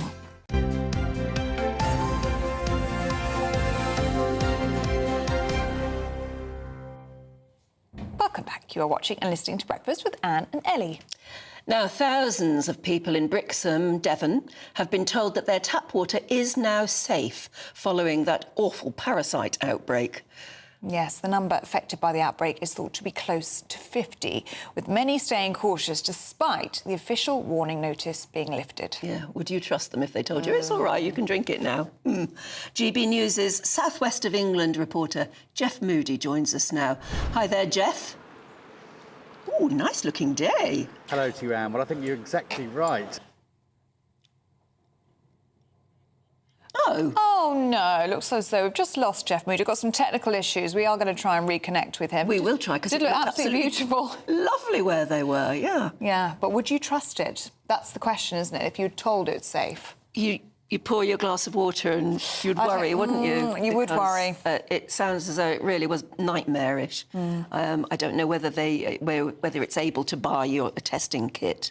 I would have thought so. You would want a testing I think kit. you'd be a bit worried, wouldn't you? And officially, 50 people have been affected by this, but as Jeff Moody has been telling us over the past few days, it's actually thought to be more like hundreds, because, of course, not everybody goes to a GP and gets an official diagnosis. No, I but think a lot of people been... were ill just thinking, oh, I've got a tummy bug. And actually, what are you told to do when you're not feeling well? Drink water. Yes, oh, of course. And then you would have just drunk more and more. I don't know. I don't know if we've got any hope going back to Jeff Moody there. Have we been able to fix the technical problems? No, not yet, it would seem. But if you have been affected in South West Devon, do get in touch with us. It would be really interesting to hear what your last few days have been like. I know they've been handing out bottled water. I think they were having to go to a local school in order to collect that bottled water. Is that something that you had to do? gbnews.com/your say. Lots of you getting in touch on that this morning. Jason Gale says it's really good to have you back, Anne. And I hope your throat gets better soon. Yes, a lot of people have been talking about the side effects of some of the well-known blood pressure medicines, and apparently a dry, tickly cough is a very, very common one. And one of our lovely viewers got in touch and said, if you stick with it, 2 years later it goes away. Oh, we don't want 2 years of this. I don't think so. Well, we will try and reconnect with Jeff Moody down in South Devon. But for now, let's tell you about the bells at Beverley Minster, shall we? Yes, different part of the country, but hopefully as beautiful. The bells at Beverley Minster undergoing major restoration, apparently for the first time since 1901. Yes, the work has been out. The work has put one of the 10 bells out of action for the last 5 weeks. But these repairs are set to be completed just in time for the bells to ring out for a service today. Well, our Yorkshire and Humber reporter Anna Riley has the story.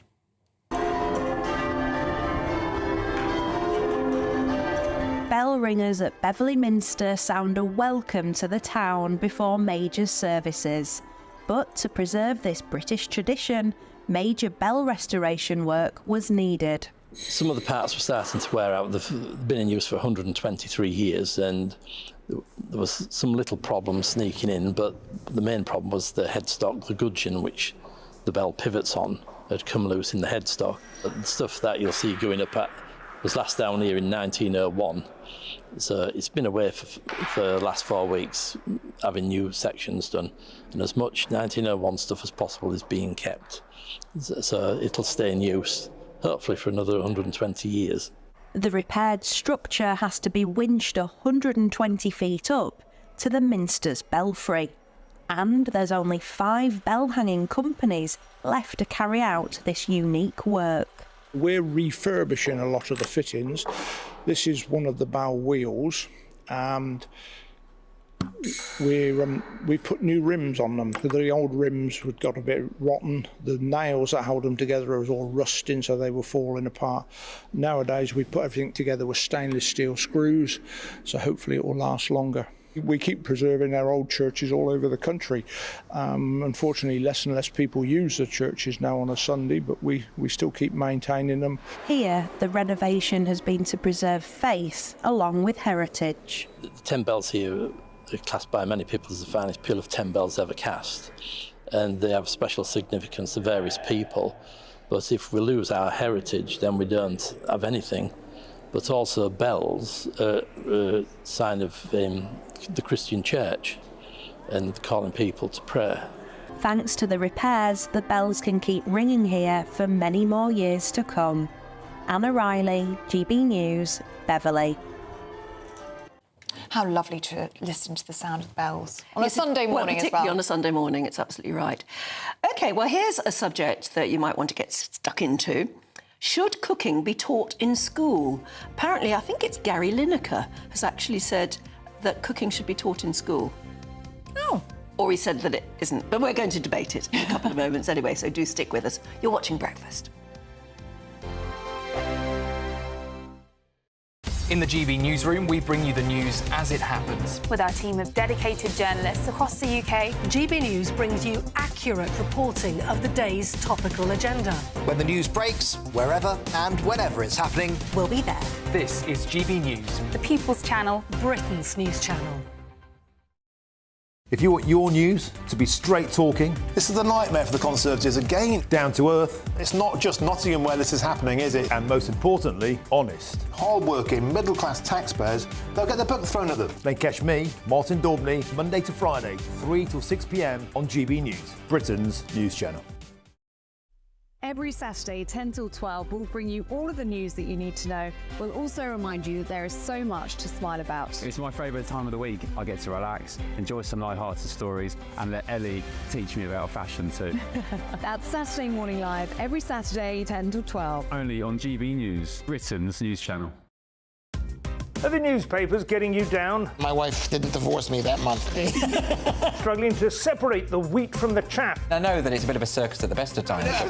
Well, don't worry, Headliners has got you covered. We'll take the burden of reading the day's news, and if we get depressed, who cares? It's an occupational hazard, frankly. That's Headliners on GB News from 11 p.m. till midnight, and the following morning, 5 till 6 a.m. on GB News, the comedy channel. Nah, just kidding. Britain's news channel. Join me, Camilla Tominey, every Sunday at 9:30 when I'll be interviewing the key players in British politics and taking them to task. This report basically says that he's not fit to stand trial. With an upcoming election looming over Westminster, now is the time for clear, honest answers. I agree. And that's precisely what I'll get. Is he indecisive? Incompetent? That's the Camilla Tominey Show at 9:30 every Sunday on GB News, the People's Channel, Britain's election channel. I'm Christopher Hope. And I'm Gloria Di Piero, bringing you PMQ's live here on GB News. Whenever Parliament is in session on a Wednesday at midday, we'll bring you live coverage of Prime Minister's questions. We'll be asking our viewers and listeners to submit the questions that they would like to put to the Prime Minister, and we'll put that to our panel of top politicians in our Westminster studio. That's PMQ's live here on GB News, Britain's election channel. Sunday nights on GB News. From 6, Neil Oliver. At 7, it's Free Speech Nation with Andrew Doyle. At 9, Mark Dolan. And at 11, get set for the week ahead with Headliners. Tomorrow's papers tonight. GB News, the People's Channel, Britain's news channel.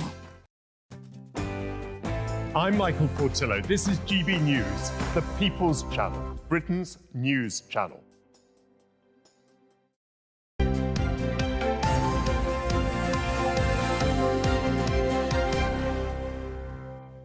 Here's a fascinating subject that's got us talking already. Should cooking lessons be compulsory in schools? One pretty surprising celebrity thinks so. Yes, football star and presenter Gary Lineker, you were correct, says that pupils are being failed by a lack of cooking in schools. I was always taught to cook in school, were you? I did some cooking at school, but I was also taught at home. Upside-down pudding, Eve's pudding. You're making me hungry. Tuna pasta bake. All of those sort of very basic things, but they were good to learn how to do. Oh, yummy things. Well, one person in favour of teaching cooking in schools is the restaurateur and cookery school owner and celebrity chef, of course, Giancarlo Cardesi. And we're also joined by former Apprentice star Ryan Mark Parsons, who disagrees and actually thinks that cooking classes would be a complete waste of time. So who do we go to first? What about you, Ryan? Because most people would presume that it's a good idea. Why would you think not? I just feel like this is something that should be taught at home. Time in school is so precious. When I was younger, I learned everything about cooking at home. And when you think about going to school and what's not being taught, taxes, ISAs, mortgages, all of these vital life lessons that young children don't actually learn about. I think that time that you're spent learning how to slice a potato or boil some pasta or how to make a pizza, that time could be used to learn vital life skills and life lessons about things that actually matter. And I have to say, I think really it's a job of the parents. And the Food Foundation as well in 2021 found that students that learn cooking from home actually end up having healthier diets, healthier lifestyles compared to those that learn in school. So there's actual tangible results and benefits from actually learning from home versus school as well. So that should be considered.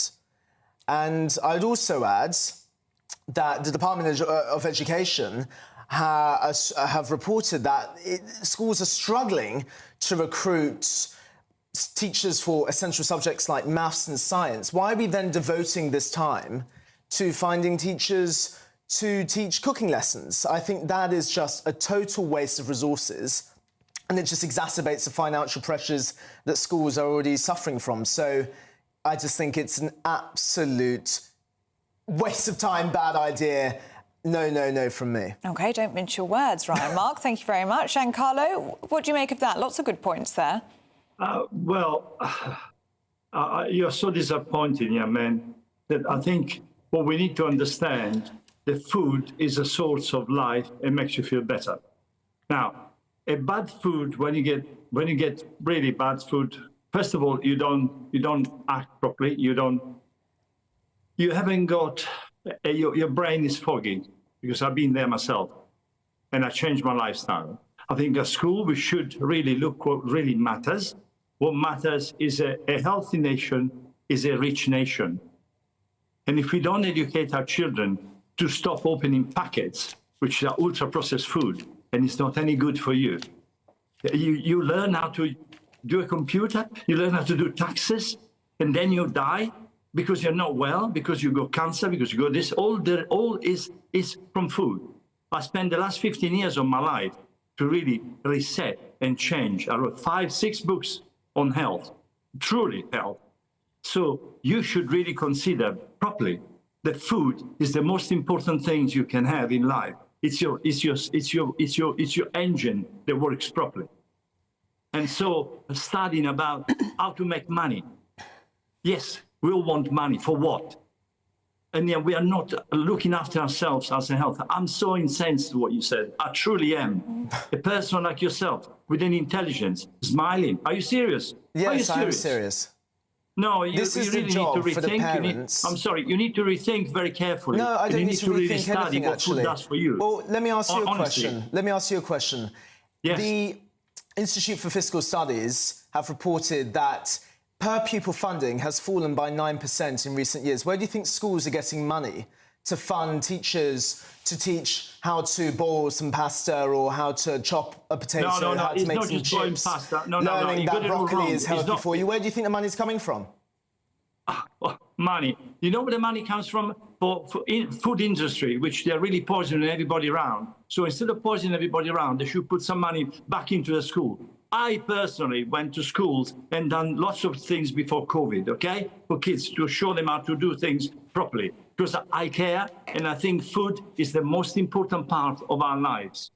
Sure, but schools haven't even got the budget to recruit teachers for English, maths and science, these core subjects that are essential for young children. I mean, if they can't even recruit teachers in those subjects, are you suggesting that the money should be diverted to then prioritising hiring cooking, teachers to teach cooking? I think it's absurd what you're suggesting. But Ryan, I think we seem to have lost Giancarlo there just briefly. I think he might be back now, yes. Oh, No, there you are. I'm sorry. No, I think it's so dumb to think that we can really stop.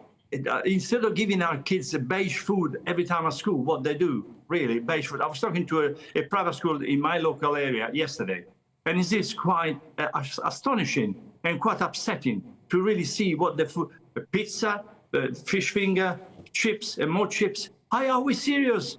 We need to look after ourselves, guys. The food has to be really reconsidered and really. Please read my books. Please read it. I changed my life around. I really have, because food is the most important thing of our human life. But I'm not. Who cares about reading about the taxes, money? Who? Where do you come from? What kind of planet are you on from? I want to put you on a diet of packet food every day. You're smiling just to smile. Be serious. Are you young talking man. to me? Yes, you smile. I think you've lost your mind. What are you talking about? What?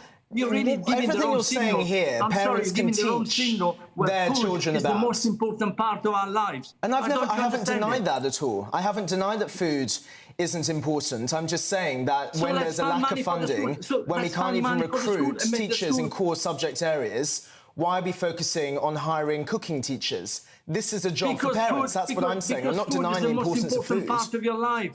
because food makes you better. The good food, you are healthy. My son, which really, he was suffering for some kind of food he was eating. At school, he had headaches. He couldn't think. I thought he was a moron. But he's not, actually, when we realized that the food was hurting him. And that's basically what happened. So you need to understand that the food is the most valuable thing that we have in our lives. But you're reaffirming my point. You taught your son this, which is what I'm suggesting. Instead of schools bearing that responsibility, you can educate your children. That's a job for parents. That's what I'm saying.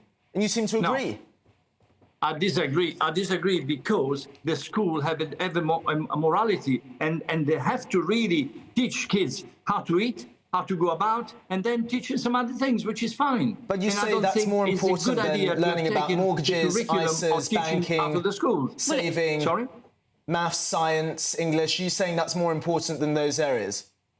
Listen, food is the most important thing, and then the rest comes on its own. Because when you're well fed and your brain works properly, then you react. Look how many kids go to school. They're always sleepy and not feeling well. And they're not learning because the brain doesn't take it. So why can't the parents educate their children? To really learn. Why can't the parents educate their children? Sorry? Why can't parents like yourself educate children? Because the pressure of parents is so high. Oh, we have to go to work and earn money all the time. They haven't got time. So why do we have schools? Why do we have school? Why? What's the point? The schools haven't got time. The schools haven't even got budgets, as I said earlier. Time. Well, gentlemen, both, we're going to have to leave it there. It's fascinating listening to your points of view, different though they are. But sadly, we've run out of time. Giancarlo, very good to talk to you. Thank you so much. Nice to see you, Ryan, Mark, thank you too. Bye, guys. Thank you so much. Thank you very much, Giancarlo. Thank you, Ryan, Mark. I was just thinking when I went to school and I was taught cookery at school, we had massive cookery. Classrooms, yeah, with cookers and everything. I doubt any schools have got that anymore. We had it in mind, but only up until year 9, I believe, and then it didn't become compulsory anymore. What was the case for your school? Did you have cookery classes? Yes, but it was an option, so it was never compulsory, but I just didn't feel... You clearly... Because you had enough at home, clearly. I get it all at home. Yeah, I learned carbonara, how to make carbonara at home, and... what else? Truffle taglione. Oh. That was another dish I learned at home. I didn't need to learn that at school. It's waste of time. But is that because you're from, a family that really valued cooking? Absolutely. Some people aren't so lucky. But that's important. I think schools need to stress to parents that that's your responsibility to teach your children. There's plenty of opportunities for teachers to feedback. But I think there's quite a lot of parents. I almost don't want to say it out loud, but I think there are a lot of parents who, may not have the time or the skill to be able to do that anymore. We seem to have bred it out, don't we? But anyway, I know that everybody watching will have a view on that, so get in touch too. In a couple of moments, we'll be looking through the newspapers.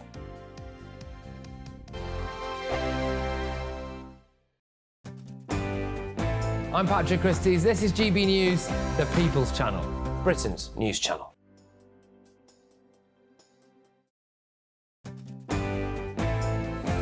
I'm Emily Carver. This is GB News, Britain's news channel. I'm Martin Daubney. This is GB News, Britain's news channel.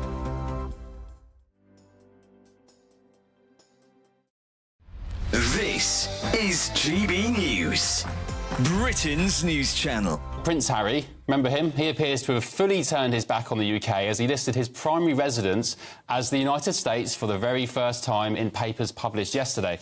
So interestingly, Harry listed the date on the formal US residency forms as the 29th of June 2023, last year. So that was the very same day he was kicked out of Frogmore Cottage in Great Windsor Park by his dad, the King. Charlotte, thank you for joining me. Okay. Are we just putting two and two together here with the significance of this date? Because there were stories during the rounds today that Harry chose that date specifically because he was so hurt about being booted out of Frogmore by his dad. Yeah, I mean, to me it feels like he's trolling his dad a bit, because he could have said that he's been a US resident since 2020 when he quit the UK and moved to the States, but instead he chose the exact day that his dad kicked him out of Frogmore. But the reason his dad kicked him out of Frogmore was because he'd slagged off Camilla in Spare. And, and his dad, apparently it was a really difficult decision for Charles, because, of course, no dad wants to kick their son out of their home. But he went beyond the pale. So Charles took the difficult decision to say, look, Frogmore's been empty for years anyway. We've spent £2.4 million doing it up for you.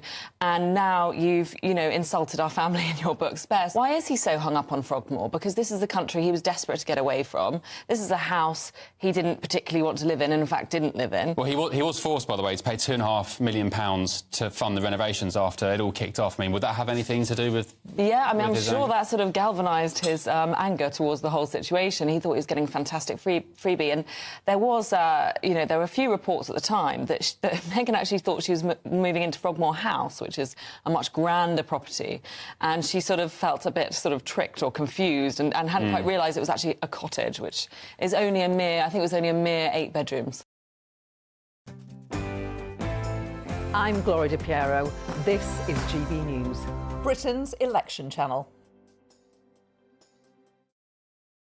I'm Nigel Farage, and this is GB News, the People's Channel, Britain's news channel.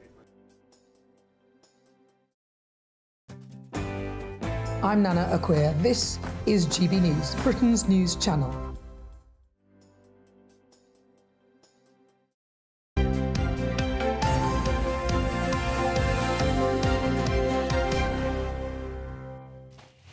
Welcome back to Breakfast. You are watching and listening to Breakfast with Anne and Ellie. Yes, it's time to look through the papers now. We've got Emma Wolfe and Andy Jones with us.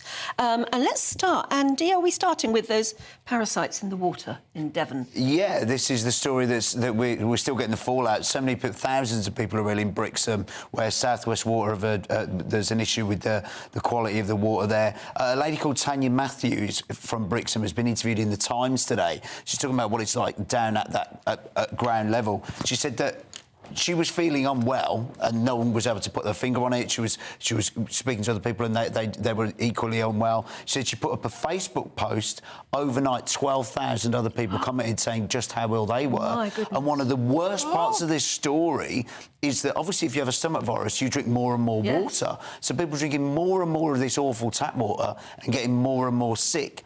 And the only reason why this Tanya Matthews knew she was unwell was she had knew why she was unwell. She had 2 cats, one that drank rainwater and one that drinks tap water. And one that had tap water was extremely ill. And so she suddenly put the 2 and 2 together and was like, this must be the drinking water. And we've got this situation where these water companies, South West Water Company, pay millions in bonuses, 27 million in bonuses across different water companies since 2020, still at 1,000 sewage spills a day across the UK. And we're in a position where the government, at the start of this political term, talks about levelling up Britain, yet we're in a position where, towards the end of the term, we haven't even got clean drinking water in lots of the country. No, it's yet another scandal, isn't it, I'm afraid? Yeah, it really is. And there's been protests yesterday. Over 30 locations, this thing called Surfers Against Sewage. Lots of them were out and about with their boards saying things like cut the crap and kicking up a stink. And just, about these absolutely horrendous just the sort of discharge of this horrible, horrible stuff into the UK's rivers and seas and sewage pollution. And that even Kelly Holmes apparently led a sort of paddle out in Brighton. So lots of surfers coming together and just environmentalists and people who care about, about the state of our water. And the scandal that makes it even worse is the fact that there are the fat cats, if you like, at the top of these water companies are, as you say, paying themselves massive bonuses. And they keep boasting about how much money they're spending on infrastructure. Well, they may be spending all that money, but it doesn't seem to be working for us, does it? It doesn't seem to be working for us. Either we have... There's a real problem with water in this... Well, there's a problem with public services, but there's a real problem with water in that we have the hosepipe ban and we have, no, you can't turn on your hosepipe, and then we have flooding on all the roads, and then we have sewage pollution. Well, what is actually going on? It's obviously been massively mismanaged. No reservoir built for 30, 40-odd years. I think we've talked about it on the show previously. And also, look, if we're coming up to summer, what's the impact going to be on holiday resorts, tourism in these areas? If you can't go in the sea, people getting ill drinking water, people getting ill going in the sea, huge economic impact as well as a health impact.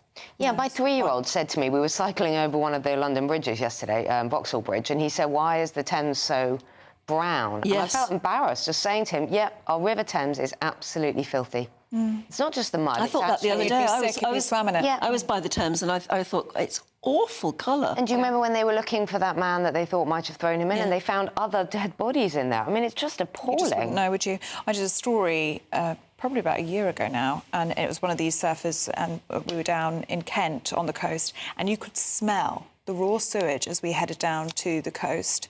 And he was saying, as you pointed out, Andy, that families would come for the weekend, tourists, they go for a swim, and people get sick from visiting those parts in Kent. I mean, it's shameful, isn't it? 1,000 Tourists coming. sewage spills a day. Yeah, awful. Get in touch if that's something that affects you. I think it'll be an election issue this year, especially for those who live in coastal areas and are affected by this every day. gbnews.com/yoursay. Right, should we have a look at this story, Emma? We were talking about this morning. It's Telegraph front page. This is about culturally insensitive barrister wigs. Yeah, so English courts, and well, the body that looks after the courts in England and Wales, actually, are in talks to scrap culturally insensitive wigs that the barristers wear. And yes, first of all, I sort of rolled my eyes and thought, oh, what is this all about? You know, yet another kind of, attack, a woke attack on our cultural traditions. But actually, some people have been complaining that these kind of quite archaic headpieces, these weird white wigs that do look very odd on our barristers, actually discriminate against people with Afro-Caribbean hair, that they are... there's already exceptions. So if you're a Sikh and you wear a turban, that's an exception. If you wear a headscarf, you're a Muslim and you wear a headscarf, that's an exception. So there is some sort of latitude in what you can wear. There's also archaic items, wing collars, bands and collarettes. I mean, it's all part of the sort of flummery. It is the flummery, isn't it? Which I quite like. I like all that, but I also can see it is pretty ludicrous to be wearing 17th century costumes in this day and age, and with people's hair being all different. Why on earth do they need to wear these wigs? We've got to leave it there. We hate doing this. I'm so sorry, because it was lovely having you in, but we have come to the end of our time. We'll go and row about it in the car Yeah, park. go and have a row in the green room. Emma and Andy, thank you very much indeed. Let's have a look at the weather now with Catherine. Looks like things are heating up. Boxed boilers, sponsors of weather on GB News. Good morning and welcome to your GB News weather update from the Met Office. A murky start for some of us, but there's going to be plenty of warm sunshine around, perhaps just the odd isolated shower. So through this morning, a murky start for some, especially across central and southeastern England. That cloud should generally break up by mid-morning. Cloudier across parts of Scotland, especially along that east coast where we hold on to quite a lot of low cloud. But elsewhere, plenty of sunshine on offer. Perhaps the odd shower developing, especially across parts of the southwest, but otherwise it is going to be feeling very warm in that sunshine with highs up to 24, possibly 25 degrees, but feeling much cooler across Scotland and especially down that eastern coast of northeastern England. So taking a look into this evening, plenty of late evening sunshine to end the weekend. The odd shower possible across Devon and Cornwall, but most places are staying dry. Perhaps a few showers developing across Dumfries and Galloway and for parts of Scotland, but further west, a drier evening. A lot of low cloud, though, still lingering, especially across eastern parts. That's where it's going to be feeling cooler throughout much of Sunday. And then as we go into the evening, a dry picture is on offer. Low cloud once again, though, coming in from the North Sea and moving its way inland to give a murky start. But for western parts, it is going to be turning a little bit chillier, especially in any rural parts, but otherwise holding up at around 10 or 11 degrees to start Monday morning. So that does leave a lot of low cloud around once again to start Monday morning. So a bit of a murky start for rush hour, but that low cloud should lift and break and burn its way back towards coastal areas to leave another largely fine and dry day. Few showers will bubble up across parts of Northern Ireland, but otherwise temperatures around 20, possibly up to 22 degrees. That warm feeling inside from Boxed Boilers, sponsors of weather on GB News.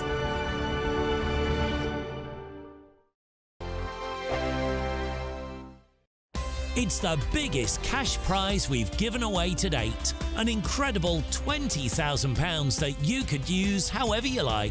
And because it's totally tax-free, every single penny will be in your bank account to do whatever you like with. £20,000 in tax-free cash really could be yours this summer. Hurry, you've got to be in it to win it. For another chance to win £20,000 in tax-free cash, text PRIZE to 63232. Text costs £2 plus one standard network rate message. Or post your name and number to GB05, PO Box 8690, Derby DE1 9TT. UK only. Entrance must be 18 or over. Lines close at 5 p.m. on the 31st of May. Full terms and privacy notice at gbnews.com/win. Please check the closing time if listening or watching on demand. Good luck. Martin Daubney, weekdays from 3 p.m.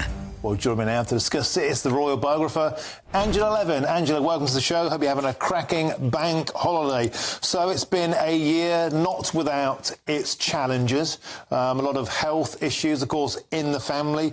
And yet, Angela, the royal family have come out of this more popular than ever with the British public. Yeah, I think people have seen what King Charles is really like. He's not putting on any type of coverage to himself. He's been very open, extraordinarily open. When he went on his first visit since he was described with having cancer, he said to people, first of all, you know, it was a bit of a shock, wasn't it, when they tell you what you've got. And that's really, you don't imagine that a queen or a king would say that. It's usually kept inside them.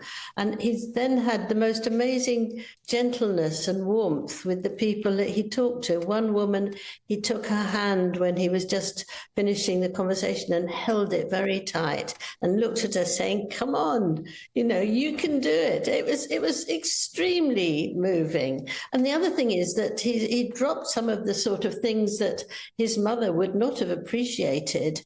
And one of them was that there were two young children, about 6 and 8, outside, and they had flowers. One of them gave it to Queen Camilla, one gave it to him. And then he said, oh, well, thank you very much for your flowers. I've got a present for you too. Out came a big bag full of goodies, and he gave it to the children. And I thought that was a lovely touch, actually, something that they would probably keep forever. I don't know if it was just sweets. Knowing King Charles, it was probably something much grander than that.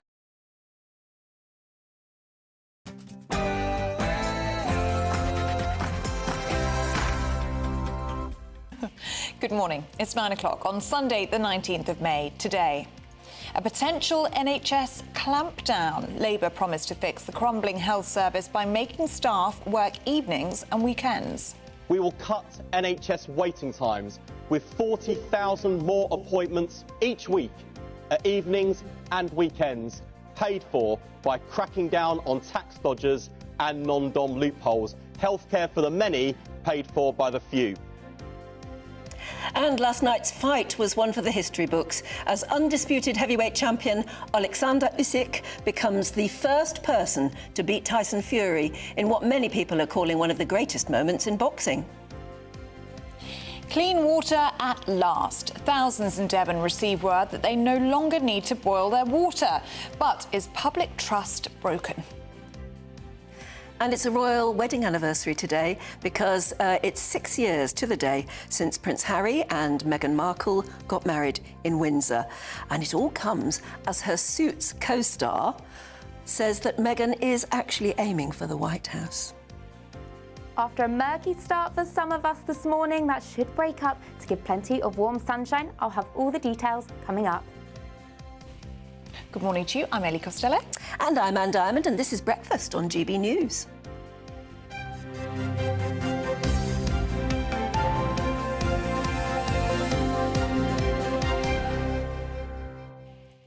Lots of you getting in touch on cooking in schools. That was quite a fiery debate, wasn't it? It really was. And I just can't help thinking that if you would decide... I mean, clearly the national curriculum decided to stop teaching cookery a long time ago. And so I think in a lot of schools the kitchens disappeared. And instead they were taught food science, wasn't it? Something that could be taught in a classroom with a blackboard or a whiteboard, but not the same as actually physically learning how to cook. How would you, you'd have to rebuild. Our schools are in a perilous enough state as it is now, without sort of saying, how would you actually create kitchens? And anyway, it was such a drag having to go into school on the bus and on the train. I had a very long journey into school. On a Friday, I think it was on a Friday, and you always had a cookery basket with all the ingredients Oh, in. that's nice. Yeah. Like a wicker basket. Yeah, yes, it had to be a wicker basket. We must have looked such thingies. But, you know, we went in with these little wicker baskets. Oh, that's and you nice. came home at the end of the day with something cooked. Like freshly inside it. baked or cooked. Yeah. That's nice. I'm trying to find the view, but somebody said that you were spot on with what you said earlier about it being bred out, essentially. People don't teach in families. You don't get taught at home, really, how to cook. I mean, I was lucky enough to. But I'm not sure if people do that now. My mum always used to say it skips a generation each time. If you've got a mum who cooks, then you don't need to learn to cook because she does all the cooking at home. Okay. And then the next generation, it's the reverse. I don't think that quite works, actually, but... Are you a cooker or a baker? Only in mass terms. You know, I could cook shepherd's pies to feed 4 boys. I was that sort of cook. I wasn't a sort of master chef type thing. But all of my sons cook like crazy and love cooking. Do they? That's lovely. And I can only presume that's because I was really bad. No. Shepherd's pie sounds great. So. That's one of my favourites. Actually, well, there's nothing nicer than a good shepherd's pie. Exactly. Yeah. Making me hungry this morning. Well, do keep your views coming in on any of the stories that we are talking about today. gbnews.com/yoursay. Here's a nice one from Lindsay. Morning, Lindsay. Because we were talking about that person who noticed that she had 2 cats, one who drank tap water and one who drank rainwater. And I thought at the time, that's sort of quite unusual anyway, isn't it? To have cats with such different ideas on water. And that's how she was able to tell that the one who drank tap water was getting as ill as she was. Lindsay says, my cats like dew on the grass in the early morning or rainwater. I always make sure they have tap water, but they prefer the grass water. And my little doggy does that. Yes, Ellie, the dog. Yeah, she would rather drink from a flower pot than from the cup of water you put down. What's that? What's that about? Is it more? I don't know. She likes nature. She's just really weird like that. Oh, maybe rainwater has a particular taste to it. Aww. And Karis, our director, was just saying that her cat won't drink water if it's been out for more than an hour. Oh, dog. Her dog won't drink water if it's been out for more than an hour. I think you've got her spoiled, Karis. Do keep your views coming in. gbnews.com/yoursay. I love the way our conversations just go wherever you take it, really, on the views. It's good, isn't it? Yeah, absolutely. You're in charge. However, shall we get back to some politics? Let's. Because Labour has revealed plans to tell NHS staff to work weekends because they're pledging to deliver an extra 40,000 appointments a week. Yes, this is from the Shadow Health Secretary, Wes Streeting, who also promised to protect whistleblowers and cut the NHS reliance on migrant workers. GB News political correspondent Olivia Utley is with us. We've been asking you all morning, how on earth are they going to pay for it? You're not convinced, are you? I'm not absolutely convinced. Wes Streeting says that this £1.1 billion package will be paid for by cutting the non-dom tax loop.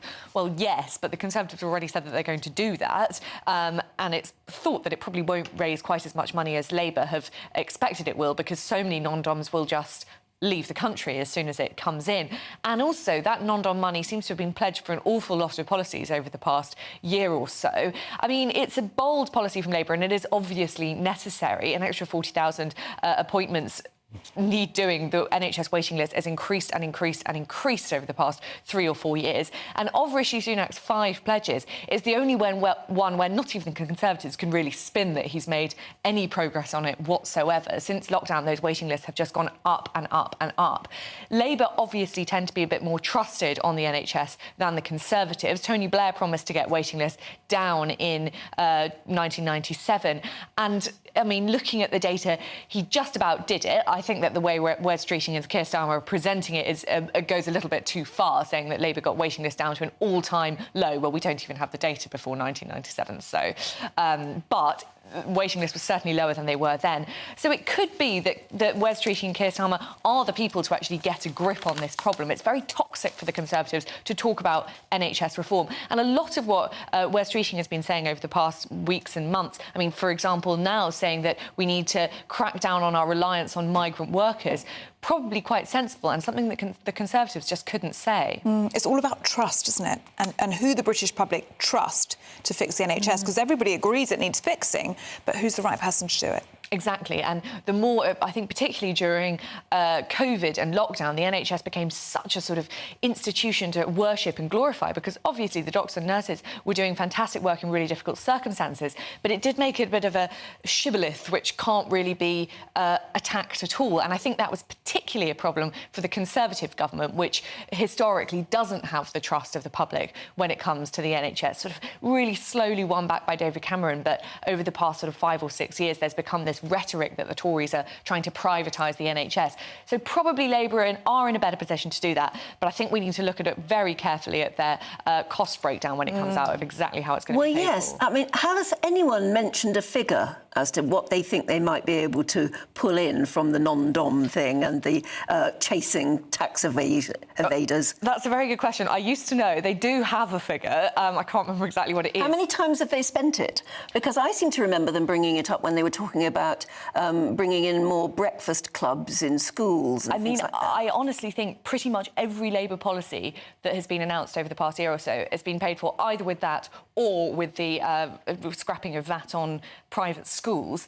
And, I mean, there is an argument that they're not quite calculating it correctly, because it doesn't seem like they're taking into... If you look at the actual data, they don't seem to be taking into account how many people will probably, A, take their children out of private schools if that comes in, and B, how many non-doms would leave the country if that legislation came in. They are factoring it in a bit, but probably not the full extent of it. And it does seem to be being spent quite a few times over. CCHQ are actually publishing this week a breakdown of what they say Labour's black hole is. Obviously, we should take that with a big pinch of salt, but I think it will put the spotlight on all of Labour's spending policies and probably will show that Keir Starmer is definitely going to have to raise taxes. OK, Olivia Utley, thank you very much. Interesting times. It is.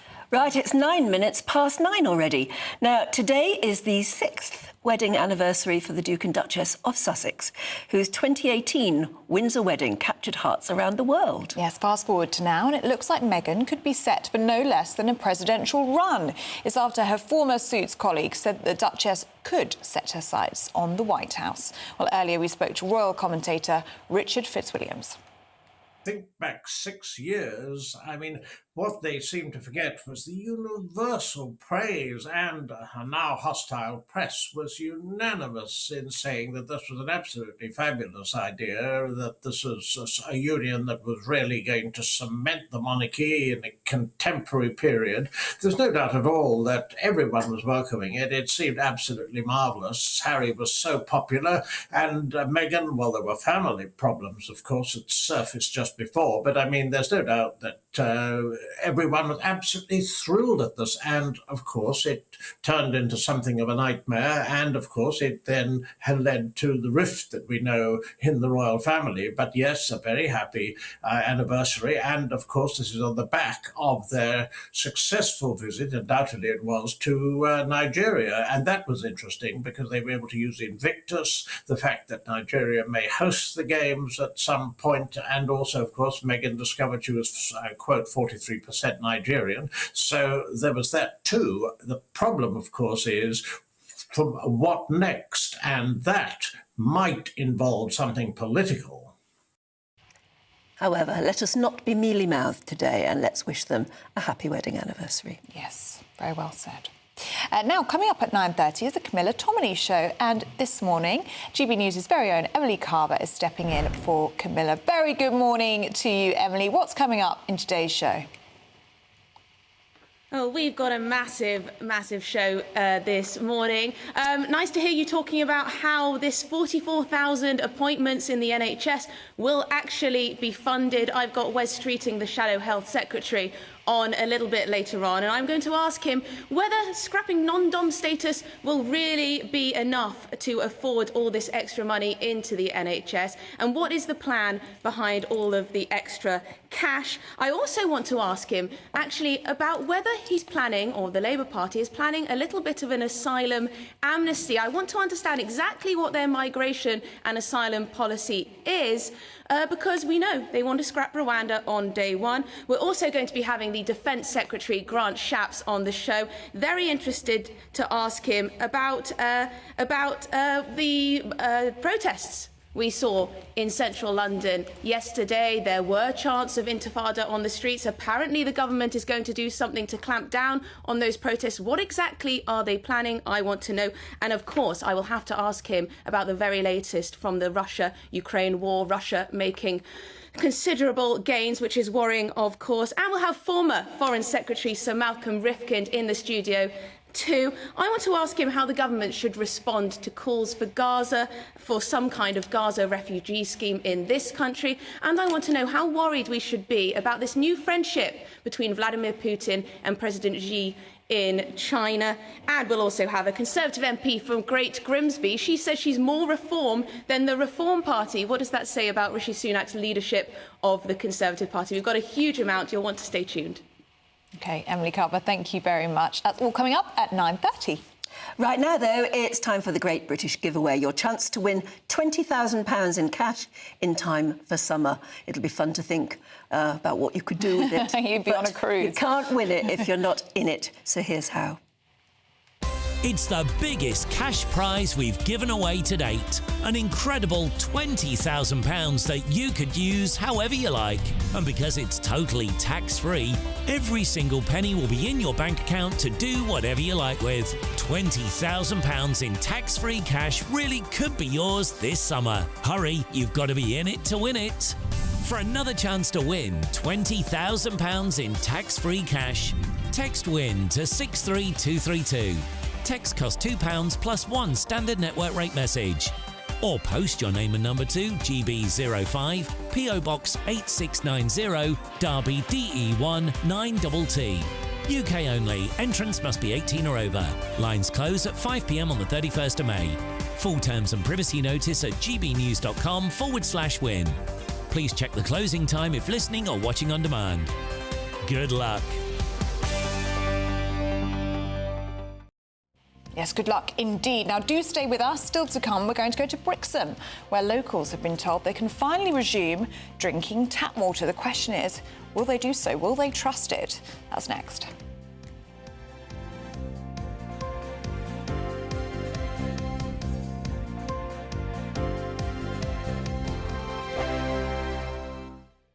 GB News is Britain's election channel. And when the big stories break, we're tackling them on Britain's newsroom. When we disagree, and we disagree a lot, it's even livelier than normal. We don't disagree that much. We do.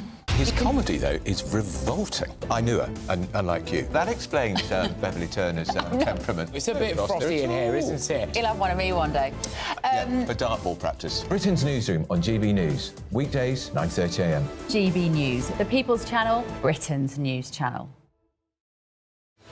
I'm Patrick Christys. Every weeknight from 9, I bring you 2 hours of unmissable, explosive debate and headline-grabbing interviews. What impact has that had? We got death threats and the bomb threat and so on. Our job is to do what's in the best interest of our country. You made my argument for me. My guest and I tackle the issues that really matter, with a sharp take on every story. I'm hearing it up and down the country. That was a beginning, not an end. Patrick Christys tonight from 9 p.m. only on GB News, Britain's news channel. Headliners. Tomorrow's papers tonight, every night from 11 p.m. Let's do the Telegraph. And Iranian women are grassing up other women for wearing fitted trousers. Are there no roles left for patriarchal oppressors to actually be men, Jonathan? Do you know what I mean? Yeah, they're taking all of our hid jobs. It doesn't work. Oh, that kind of works. That kind of works, OK. It's close right. to a joke. The headline is, Iranian women are betraying others to morality police for wearing fitted trousers. So a hardline Iranian militia is hiring women to enforce the country's strict hijab rules, using them to spy on other women and bundle offenders into vans to be taken for interrogation. Now, this is horrible. This is just despicable theocratic tyranny where women are, helping to stomp on the rights of other women They're despicable snitches, in my opinion. This is not good. This is not good. This is, this is really just an affront to women's rights. Okay. And I disagree with it. Well, just for balance. Yeah. I've got to give balance, it's my job. I mean, one of the women here is saying, look, we should intimidate them so they stop going out as if it's Paris or London. And you look at Paris and London these days, Leo, cultural decline, you're like, hey, maybe they've got a point. No, I mean, I think if you look at Paris and London, would you be able to tell the difference between that and Tehran? That's another point. But, the one I was making, and I deplore it and disavow it. But yeah, basically, women love judging each other. I've written that.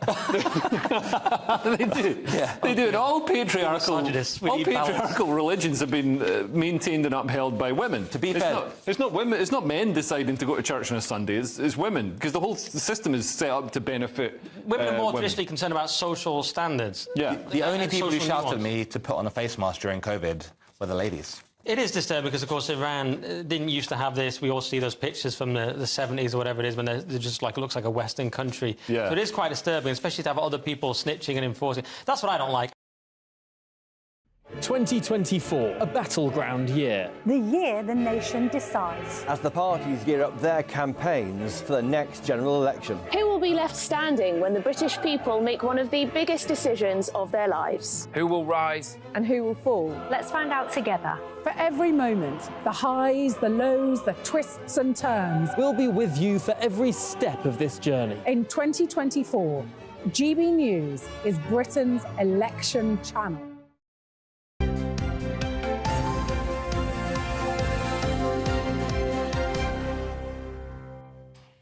Hello again. If you've just woken up, where have you been? Actually, I hope you've had a nice lie-in. We're jealous, aren't we? Yeah, absolutely. But it's been a fabulous programme, and it goes on being fabulous, and it'll get even more fabulous later. So let us just tell you that thousands of people in Brixham in Devon have been told now that their tap water is now safe following that awful parasite outbreak. Yes, and it was awful. The official number affected by the outbreak is thought to be close to 50, but it is thought to have affected much bigger than that. Much more people, many more people than that. Many saying they're going to continue to be cautious despite that official warning notice being lifted. Well, our GB News South West of England reporter Jeff Moody spoke earlier to a Brixham hotel manager. Down here, the crisis is over for now. It's just a case of trying to get better for those people that are still suffering with this terrible, terrible sickness that gives you really bad diarrhea and stomach cramps. But for 2,500 people in the area, they're still being told, do not drink the water under any condition. And what we're finding now is that it's affecting the tourist industry, because a lot of people that were coming down to this part of the world have decided that it's possibly best to stay away for now. Well, I'm here at the Berry Head Hotel, where the views are quite stunning, aren't they, Kay? They really are. We're very lucky. You are indeed. You really want to come here, don't you? You certainly do. So when did you first find out about the problem? So I think I would say it was probably Tuesday. There was a lot on local social media, people saying they felt ill, stomach bugs, the water tasted funny.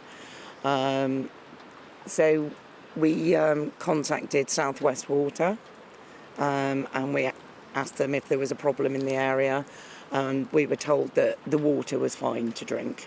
So, but as a business, we decided to take measures. So we bought stacks of bottled water in, just so that our guests felt reassured.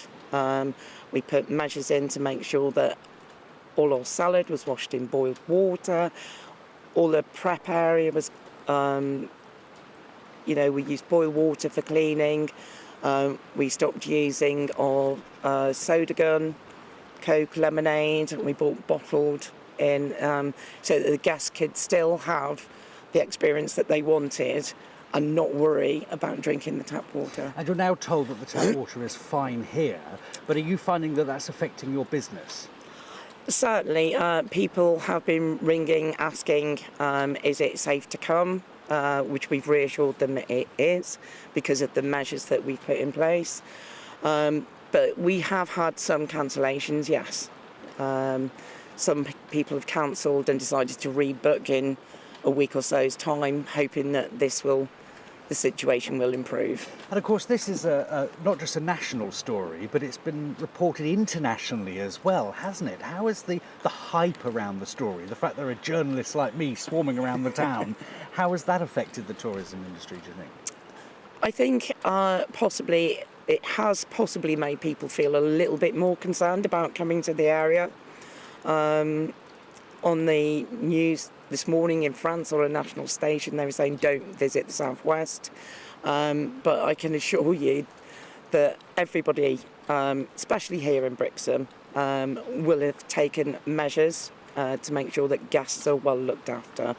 You know, we're not just a tourist town, but we do have a lot of tourists. We do want tourists to come and stay. You know, I think people are just still a little bit nervous. Well, I must say it looks absolutely lovely there today. Does it beautiful? I just hope you can trust your water supply. The question is, will they? Talking of water, we were talking earlier about... in fact, it was the lady who actually, she first raised the alarm about the water because she said, apart from the fact that she was ill herself, she's got 2 cats, one of whom will only drink rainwater and the other one who drinks tap water. Yes. And she noticed that the one who drinks tap water was as ill as she was being, and that's what first alerted her to the fact that there might be something in the tap water. And Brian's been in touch on that exact point, saying the cats that drank different water leading to the discovery of this parasite should get a bonus. How about the fat cats bonus of those who run the water company? Very good point.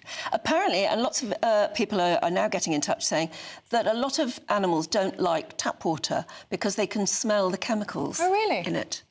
And that sort of Animals makes are sense. so clever. Because sometimes, depending where you go in the country, actually, sometimes tap water really does smell of chlorine or something, doesn't it?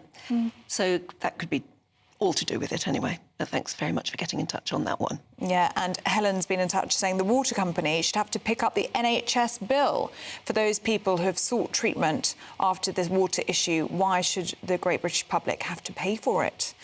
Maybe as well, reparations to the affected businesses. It must have had a knock-on effect throughout. Must have. Certainly Restaurants and... The official number, we said, was 50 people who were affected. It sounds as though it was far bigger than that. Yeah. But no doubt we'll be finding out more. And throughout the day, because we're just about to go off and have a glass of water. Or something stronger, I don't know. Yeah. So that's all from us right now. Up next, of course, it's the Camilla Tominey Show, today with Emily Carver. A brighter outlook with Box Solar, sponsors of weather on GB News.